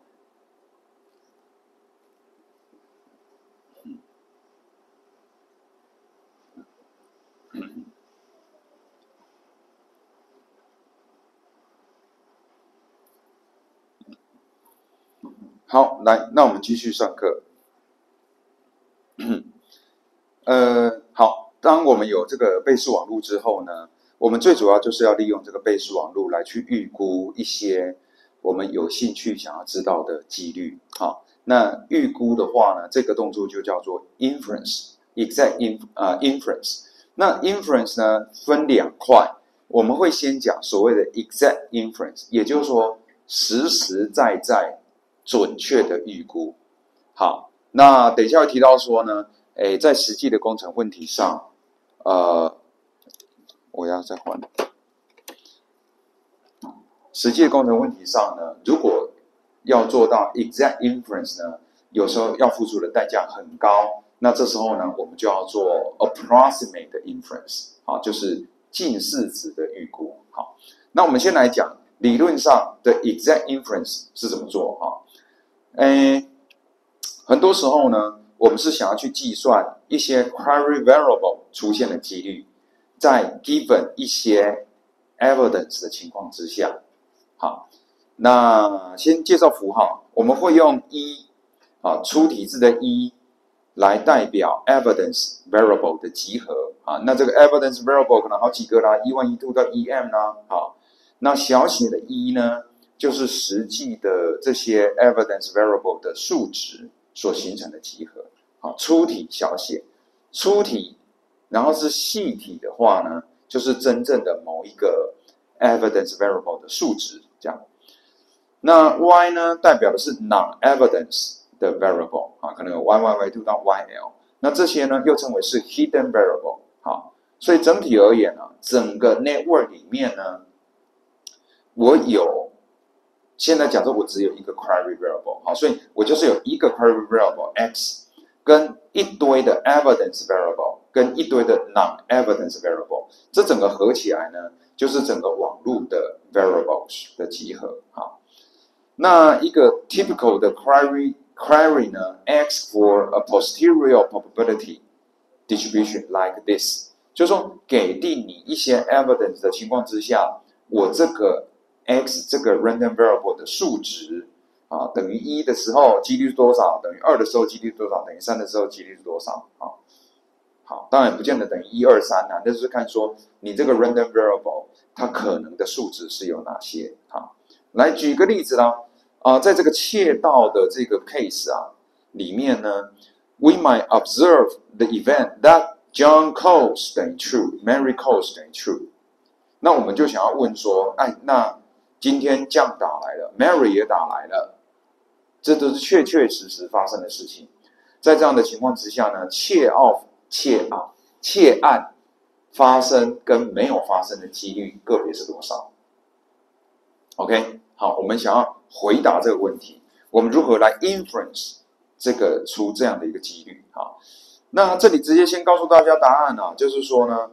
如果 John 打来 ，Mary 也打来呢，发生窃案的几率呢0.284，没有发生的几率呢0.716，这样子。好，怎么弄的？概念上，好，给定 evidence， 我们要去估算 x 的这个 probability distribution， 啊，这是什么意思呢？你现在的这个出题字的1啊，其实就是 John 有打来跟 Mary 有打来，这就是我的 evidence。那 x 呢？以这个例子来讲，这个 x 其实就是窃案发生的这个 random variable。好，所以这个 x 呢，要么等于 true， 要么等于 false， 这样子。好，所以我们现在就是在预估这个几率啊。那这个几率呢，根据我们过去的经验，我们知道说，这个几率正比于 x 跟1的 joint probability。好，那这个其实是我们用贝氏定理去把它改写出来的。好。那当然，从中间还做了一点简略了，本来呢，这里应该是要乘上 probability x 的，probability x 再乘上 probability x 跟1的 joint probability， 不对哦，这感觉不是贝氏网络，这，我想一下。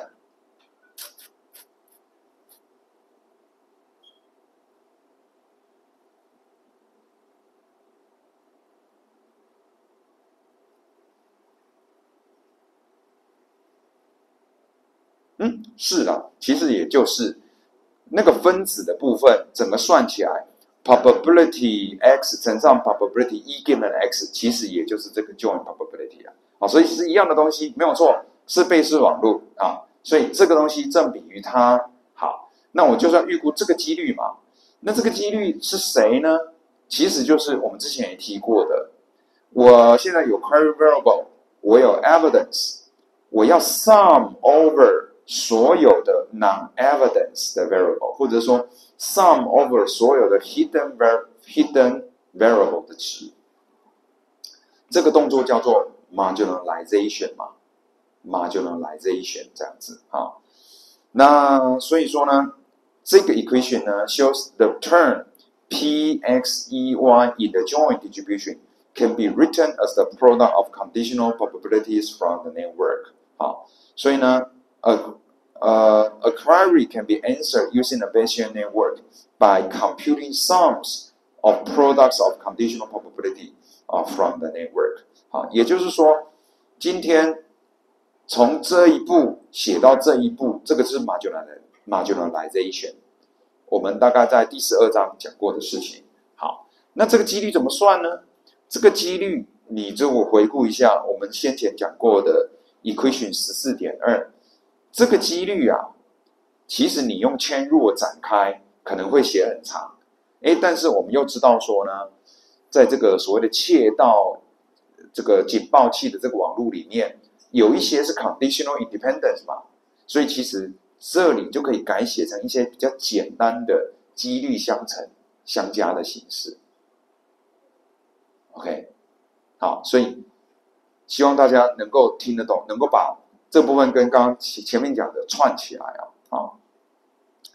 那所以说呢 ，consider the query。好，这样打来 ，Mary 打来，为什么这样没电啊？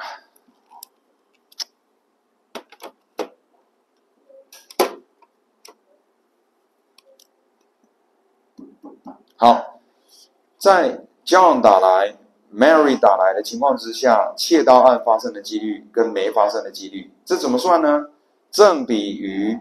probability BJM。好，然后呢，这个几率又怎么算呢？就是要 sum over 所有的 hidden variable。我现在呢，在这个网络里面，我现在有 John、Mary 跟窃案，那还没有提到的那些 hidden variable 是谁？就是有没有地震，以及这个铃声有没有响嘛。所以说呢，这个几率等于是 sum over alarm 跟 earthquake 的所有的这个几率，这是一个 joint probability。这里应该多一个逗号啊，不用这个逗号，大概是这样。好，那 again 这个几率怎么求？这个几率我们之前已经说过了嘛，你把一些 conditional independent 的状况拿掉，所以呢，这个几率可以简化成这个 probability B 乘 probability E 乘上 probability A given B1 乘上 probability J given A probability M given A， 对不对？好，今天如果说我是只考虑真的窃案有发生的情况之下，小 b 这种情况之下，我的几率不就是这样吗？好，把这个改写成这个，这个没有问题吧？我们之前讲过了。好啊，为什么改写成这样？因为根据这个 network， 它表达了这个世界就是这样子的一个定义啊。然后这个几率好不好算？好算呢，你就把这些几率一个个带进去，对不对？你不就算出来了吗？对吧？好，你就可以算得出来。所以说，在这个 formulation 里面啊，我们要加4个 term。为什么加4个 term？ 因为我是 sum over E 跟 A 嘛。A 有2种可能嘛，就是有 alarm 跟没有 alarm。E 也是2种可能嘛，有地震跟没地震嘛。所以说，总共会有4组这样的东西。好，那对于每一组呢？每一组会有1、2、3、4、5，会有5个几率要乘在一起。每一个 term 呢 ，compute by multiplying fine numbers。OK， 好，所以这就告诉我们说，我今天要预估，根据这个贝氏网络，我要预估说 ，OK，John 打来 ，Mary 打来，然后呢有发生窃案的几率，我其实要做这些运算。我要去加4组数字，然后呢，每一组数字会牵涉到5个几率相乘，所以我需要的加法跟乘法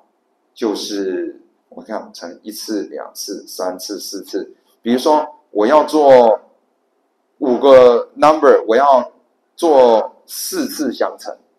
所以每一组我要做4次相乘，然后呢，我要加4组数字。我要做3个加法 ，OK， 那你可以算一下，你总共需要多少个加法，多少个乘法，这样。好，那 in the worst case， 假设你今天你有很多 variable， 你就要做很多的加法跟很多的乘法，这样子。好，所以虽然说在数学上没有错，我可以列举出来，把这东西乘一乘，加一加，乘一乘，加一加，我真的可以算出这个几率。但是呢，我要花费的这个复杂度还蛮高的，那只要复杂度一高，我们就想办法看能不能简化嘛。其实有一些能简化的，比如说 sum over， 你本来在这里啊，这个 sum over 1啊，你只要跟1无关的，你其实可以提出来啊，对不对？你可以把 probability B 跟1跟 A 都无关嘛，你就把它提出来啊。然后呢 ，probability E 跟 A 无关嘛，你就把它提出来，所以你其实可以改写成这样子。好，那这个就是我们资讯电气资工的同学通常在做这个演算法、做 complexity 分析的时候，我们常做的一件事嘛，对不对？无关的你就提出来。所以呢，在这边这个 sum over A 这边呢，我要用的加法乘法就变少了。然后呢，我变成这些都算完之后，我跟乘一次就好了。然后呢，我这边再把两种earthquake 跟没有 earthquake 两种状况把它上起来，再一次乘上 probability b 就好了。所以这样子呢，我所需要的加法跟乘法的数量就会减少，对吧？好，这种做法呢，就是所谓的 inference by enumeration，就是你真的就把它列举出来，然后你就真的去算这样子。好，那你真的去算了呢？对，你就可以这样子来减少它的复杂度。好，那他说啊，这样子的计算啊，其实你如果把它改写成这样，其实你可以把这样的计算画成一个像这样的一个 tree 的样子，有没有？你看到它最内层的这个呢，是 probability A given B1，probability J given A，probability M given A， 所以呢，就是有这样子啊 ，M given A 乘上 J given A 再乘上 probability A given B1， 然后呢个别这样子算。所以其实你如果仔细去看一下这里面的一个运算啊，它相当于是在这一颗 tree 上面去做 DFS。Depth First Search 啊，你仔细看，它先是不是这几个先乘，这三个先乘完，再加上 A 跟 Not A 的状况，所以就是说这里先走完，然后呢这里再走完，两个再加在一起，再乘上 probability 1，然后再走这边，这里先走完，这里再走完。两个再加起来，再乘上 probability not 1，两个再加起来，再往上，再乘上 probability b， 所以这其实就是一个 DFS。这又跟我们第几章啊？第3章又串在一起了，对不对啊？当然这个是这个 case 啦啊。好 ，using the numbers from figure 14.2， 那我们其实可以去算这个几率啊。好，那我们甚至呢可以说。这个你如果不要 exact 的数值的话，你可以说它正比于这个跟这个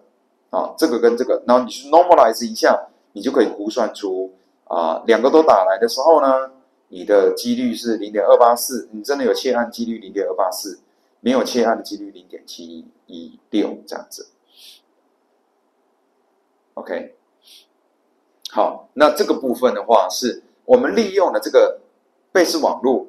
去进行，某一个在给定你某一些 evidence 的情况之下，你去预估这个 query variable 的这个几率，这样。好，那刚刚其实前面已经有提到了啦，你要做这样子的 exact inference，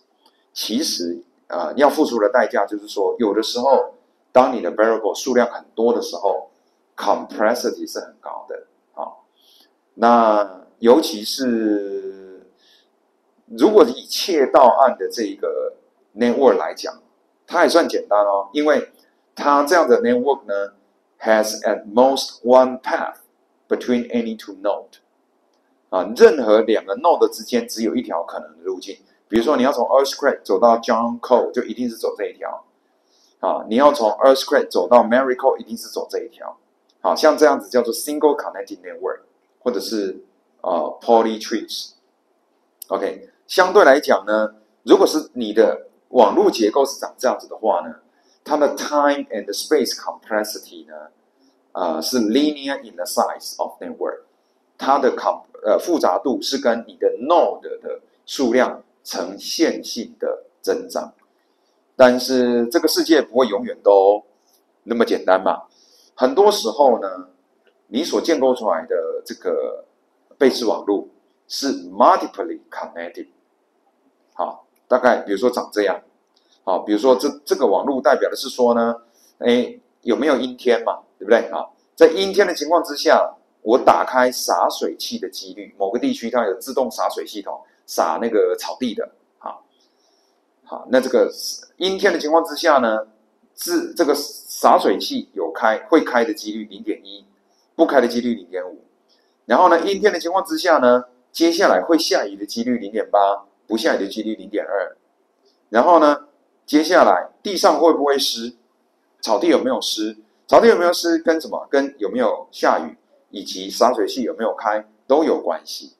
如果是像这样子的话，我要从 cloudy 走到 wet grass， 我就有2条路可以走，这种叫做 multiply connected network。OK， 那有理论可以去说明说，在这样的情况之下呢，你如果要在这种 multiply connected network， 尤其是它已经很复杂，很多 node 的情况之下，你的复杂度会变得非常高。事实上理论上可以证明这样的问题是一个 NP-hard 的问题。那不是电机资工的你就不要管你就管这名词。反正有学过演算法的，你就知道这个 NP-hard 就是说，随着你的 problem size 增加，你的 algorithm 的 complexity 是 exponentially 成长它事实上可以被证明是一种 NP-hard 的问题所以 exact inference 在数学上这样写起来蛮漂亮的，对吧？而且呢，这个贝氏网络也告诉你说哪些是 conditional independence， 你也真的可以算，对，都对，但是它的 complexity 可能比较高。好，如果你今天老老实实的 exact inference 的 我可不可以用估计的方式？所以接下来这一大段呢，要讲的是 approximate inference。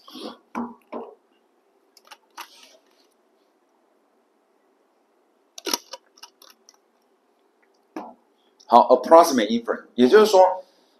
我想要去估计某一个 query variable， 在给定某一些 evidence 的情况之下，它出现的几率。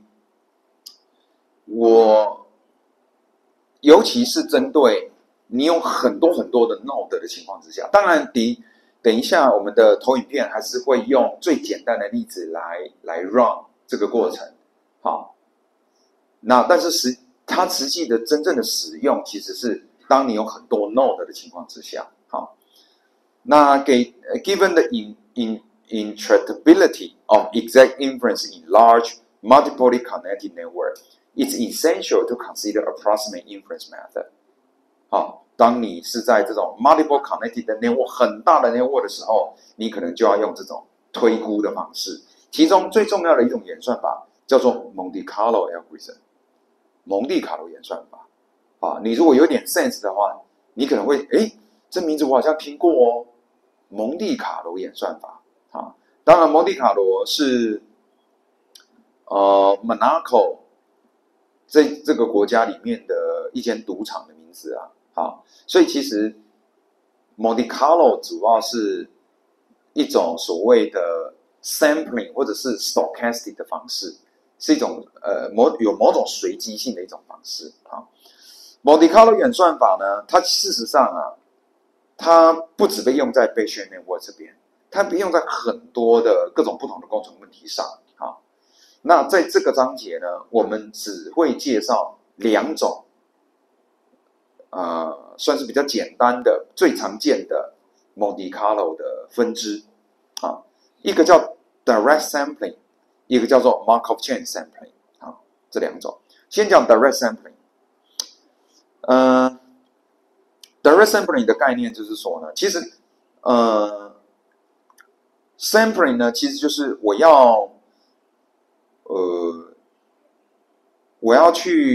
们有一个背后有一个假设，就是说，我现在呢这个网络里面有好多随机变数嘛，对不对？那这个每一个随机变数都可能有好几个不同的值嘛。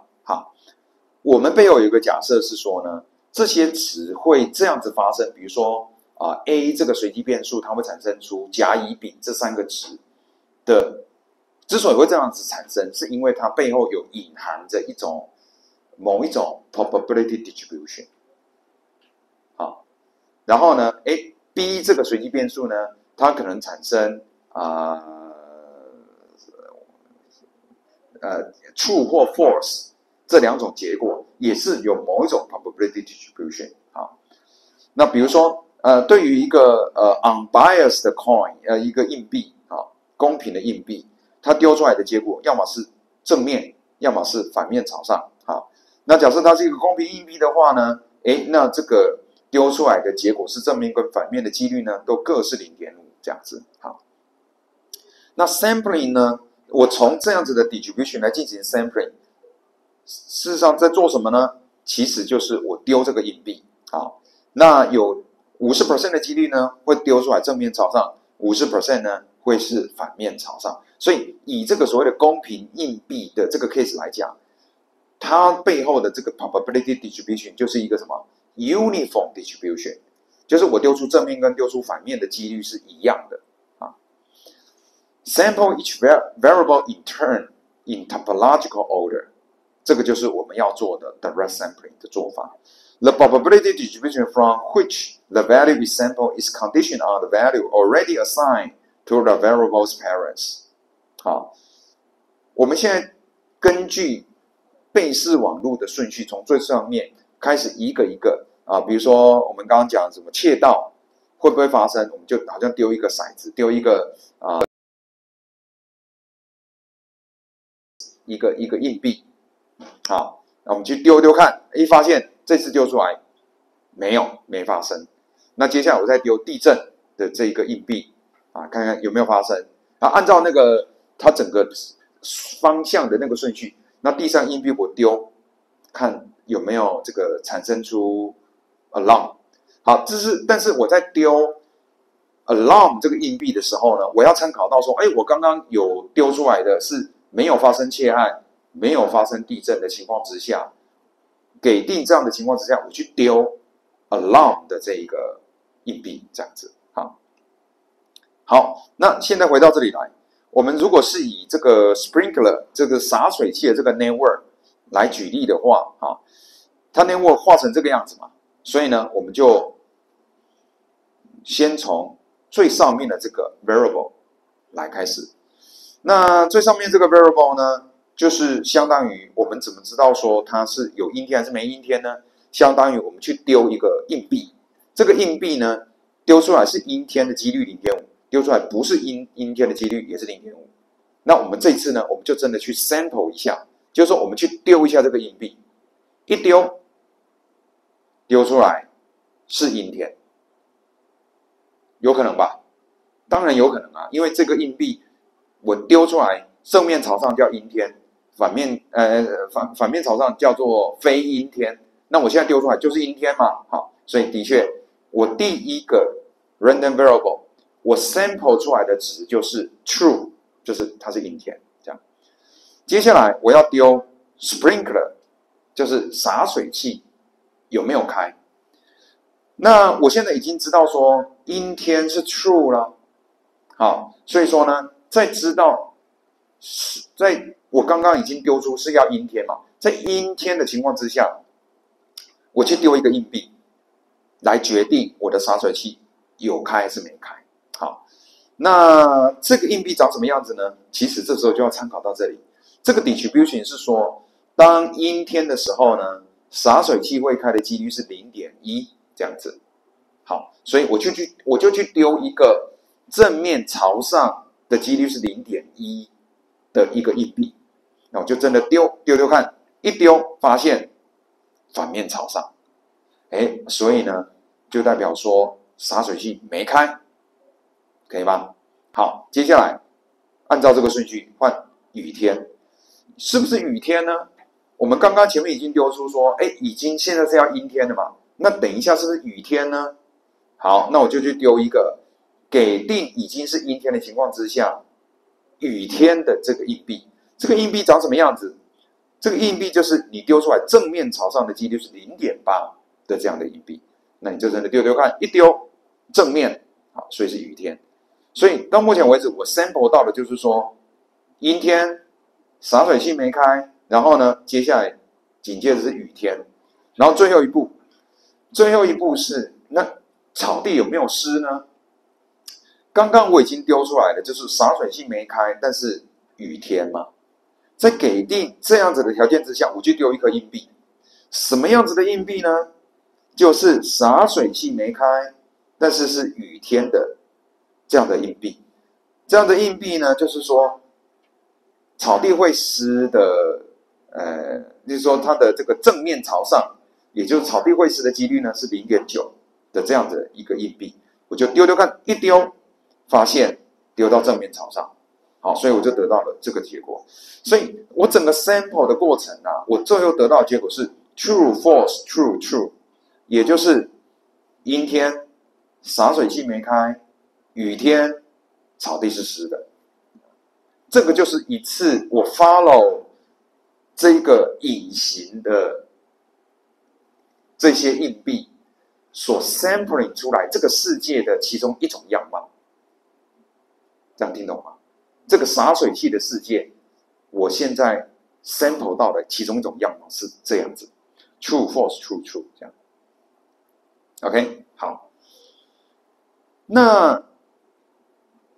我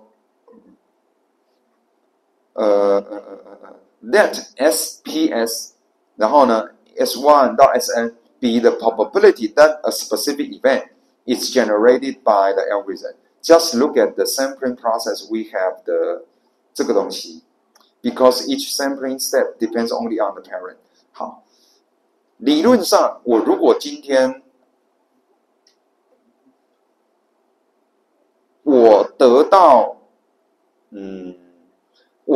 true false true true 的几率，在数学上来讲，我们讲数学上我在这个洒水器的网络里面，我得到的是 true false true true 的几率，是不是等于这个？这个没什么啊，当然当然等于这个啊，这个就是我们在贝氏网络讲的嘛，就是给定 parent 的情况之下，我的 children 出现的几率，然后呢，我再考虑 conditional independence 嘛，然后就把它藏起来嘛。所以比如说true false true true， 那我就是 probability 这个 sprinkler 是 false 的几率 given 它现在是 cloudy， given 它是 cloudy， 我这个sprinkler 是没有开的几率，再乘上 given 它是 cloudy， 然后我的接下来是雨天的几率，再乘上 given 什么呢 ？given 洒水器没开，然后是雨天的情况之下，我的草地是湿的几率，我再把这几率全部乘起来，就是 true false true true 的几率嘛，没错吧？这个就是我们之前讲的嘛。好，那他现在要告诉你是说 ，this expression should look familiar， 看起来好像很熟悉 ，because it's also the probability of the event according to the Bayes network representation of the joint distribution。也就是说，刚刚的这个几率呢，就等同于是，其实就是我们数学上的这个实际的几率，就等于是我们刚刚sampling 的这个几率，就是说，重讲一次，这个式子表达的就是说，我们之所以能够 sample 出 true false true true， 就是因为这样子而来，就是我们刚刚根据什么情况下丢一个什么样子的硬币而来，一路这样子走来，是这样子。而这个式子事实上就是在数学上等同于是这个，所以这个就等于这个。到底是在讲什么东西啊？他主要是在跟你讲说，我能够获得 true false true true 的几率，就真的等同于它的概念上就等同于我去做刚刚的数学上的 exact inference 是一样的意思，这样是一样的意思。好，那但是你说不对，这只是 true false true true 只是众多可能情况里面的一种嘛。你有可能你去丢骰子，不是丢骰子，丢硬币，一样是在刚刚那个洒水器的那个 case 里面，我可能下一次我就丢到不是阴天，然后洒水器有开，然后又下雨，然后地上又是湿的，对不对？那你有可能再重新再丢一次，你就可能丢出又是阴天，洒水器有开，但是没有下雨，然后地上是干的，又再丢一次，你可能又有不同状况嘛，对不对？有可能嘛。好，所以所谓的 direct sampling 它的意思是说，我们现在为什么在讲这个 direct sampling， 就是因为我们不想要去算那个数学上那些几率相乘嘛。因为根据我们刚刚前面的这里的推导，我们要去做 exact inference， 我的 complexity 很高嘛，所以我不要去真正的去做数学上完美的这些几率的相乘，我不要去做这件事。我要怎么样？我要丢硬币，我要去丢硬币。那我丢出来的硬币呢？我如果丢很多次，我的概念就是说，我要如何去预估它是 true false true 的真正的几率呢？我不要用纯粹的数学来算，我用丢硬币来算。比如说我丢100次硬币，我如果丢这100次硬币，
喂，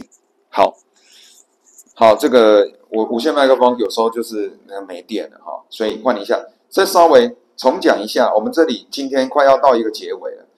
所谓的 direct sampling， 这里大家听起来有点 confused， 因为你会觉得说没有啊，这没有什么难算的啊，我就是看这个 table， 对不对？看这个 table 就把几率乘一乘，我就算出来了嘛。但是我在实际的工程问题上，第一，我的 node 的数量可能极多。第二，我可能没有一个准确的这个 table， 我没有这个 table。这个 table 代表的其实就是隐含在这些 node 之间的关系的背后的那个 probability distribution， 我可能永远都不知道那个 probability distribution 长什么样子。就好像说我们用 deep learning 在辨识一只猫，我们永远都不知道全世界的猫的 distribution 长什么样子，我们不知道。所以在这个情况之下，我们只能够怎么做呢？只能够 sampling。以猫的例子来讲，就是说我去 Google 上面去找猫的照片， Google 上面你找到的猫的照片就是什么？就是对于全世界这所有的猫的一种 sampling 嘛，对不对？不是全世界的每一只猫都有一张照片在 Google Image Search 上面可以被你找到，它其实就是一个 sampling 而已。好，所以现在呢，我们在做的事情是，我们不知道这个几率，我们不知道这个0.5、0.9、0.8、0.9，这里把它列出来，只是告诉你说，如果我们知道完美的情况，它真正发生 true false true true 的几率是32.4。如果我们知道那个 CPT， 但我们现在的问题是，我们非常有可能不知道，好，非常有可能不知道，或者是说我们算起来很复杂，要很多的加法乘法。那这时候呢，我不如选择我去丢这个硬币，丢1000次，然后去统计一下 true false true true 发生过多少次，去除一下1000或除一下10000，搞不好我都值得。然后我就预估出一个蛮接近32% 的一个数值。OK， 这叫 direct sampling。OK， 好，所以这里呢，它用的符号是用这个 approximate 近似值的这个符号，是因为它其实不是理论上数学上完美的一个几率的预估，但它是一个不错的 approximate。好，所以 the probability of the event can be estimated using the fraction of all complete events generated by the sampling process。好，那所以比如说我可以 generate 1000个 sample， 等于说我丢这个硬币丢1000组，一组就是包含4个硬币嘛，for the sprinkler network， 好，其中假设511次，我们甚至也可以更比如说我们刚刚丢 true false true true 嘛，对不对？那我们可能就丢出 true true true true， 或者是 false false false 什么都有可能。我们甚至可以说，假设我们今天只关心 rain 等于 true 的几率有多高，那这时候呢，rain 是在第几个？第3个维度嘛，对不对？这里我们只需要去看说 ，OK， 我曾经在第3个维度发生是 true 的次数，假设有511次，那我就可以预估说 ，OK， 整体而言这个世界会下雨的几率呢是0.511，这样子，它是一个 prior probability。OK， 好，那这个叫做 direct sampling。好，那我们最后呢讲到，因为后面还有一点内容，但没有时间讲了哈，所以我们讲到这边。接下来呢，我们之前预告过我们要抽奖嘛，对不对？我们先来处理成大的，我们先来公布下一个通关密语好了，我也不知道要叫什么随便2512好了，好，2512这样子。好，请助教帮我记一下哈。好，来，那我们先处理成大现场的抽奖。来，那请助教发号码牌，从1开始往下发好了。好，我们说过这个现场上课的同学呢，我们会抽6位。好，你会知道你有中奖或没中奖。好。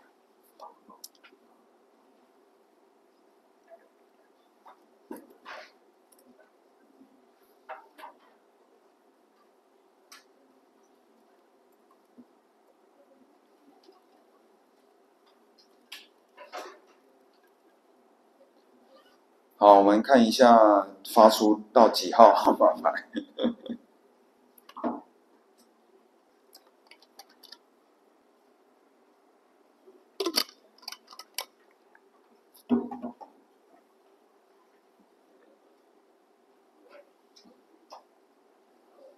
好，大家都拿到了吗？18，哎，才18个啊，那中奖几率很高啊，1/3啊。不可以拿2个。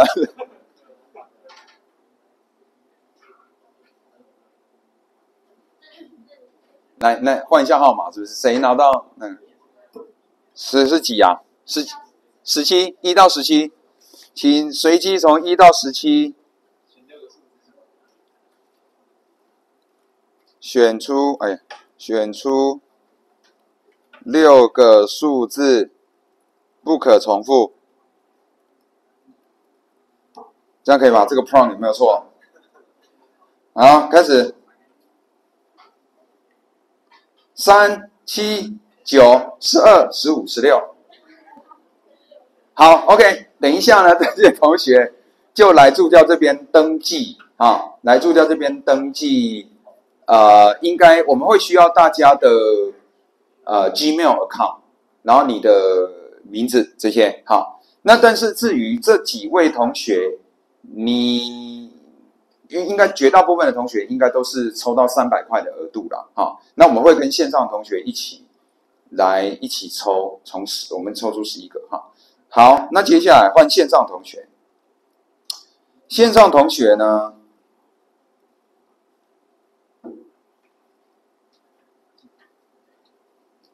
来线上同学扫一下这个 QR code， 好，那你就会连到一个 Google 表单。现场不用刷，拜托，你不要傻了，我们会排除所有成大的同学。所以现在如果有成大的同学，你现在是在宿舍线上看的，你填了也没有用，因为你是成大的，你照理讲你要上课你就来课堂上嘛。好，所以你现在在场在那边弄是没有用的，我们会撇除掉成大的同学。好，所以呢，请非成大的同学，你现在在线上上课的，你就连到这个 Google 表单，填入刚我们曾经讲过的通关密语啊。当然，请记得哦，你可能要填，是不是有2个 email account 要填？好，在 Google 表单上面呢，你要填上你的学校的官方的 email account， 这样我们才知道你是什么学校的，我们才能够确认你真的是我们修课的学生。除此之外，你也要填入你的 Gmail account 啊？为什么呢？因为TAICA 的那个推动小组那边，他们跟厂商的合作好像是要透过 Gmail account 才能够把这个算力给你，这样子，好不好？好，那我们这个线上的Google 表单呢，会在什么时候结束？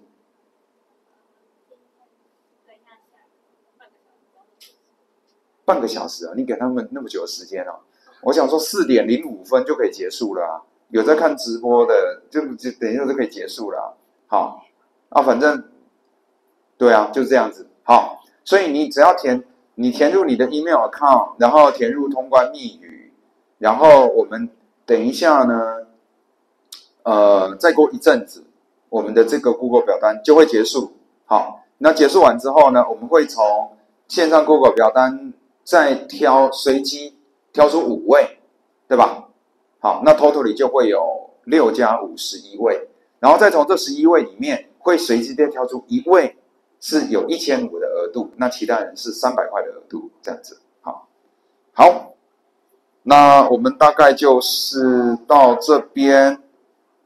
Slido 上面还有没有问题？Slido 没有了。好，那没有问题的话，就再次提醒大家，今天要交作业，然后晚一点我就会把作业2放上去。好，那我们今天就上到这里。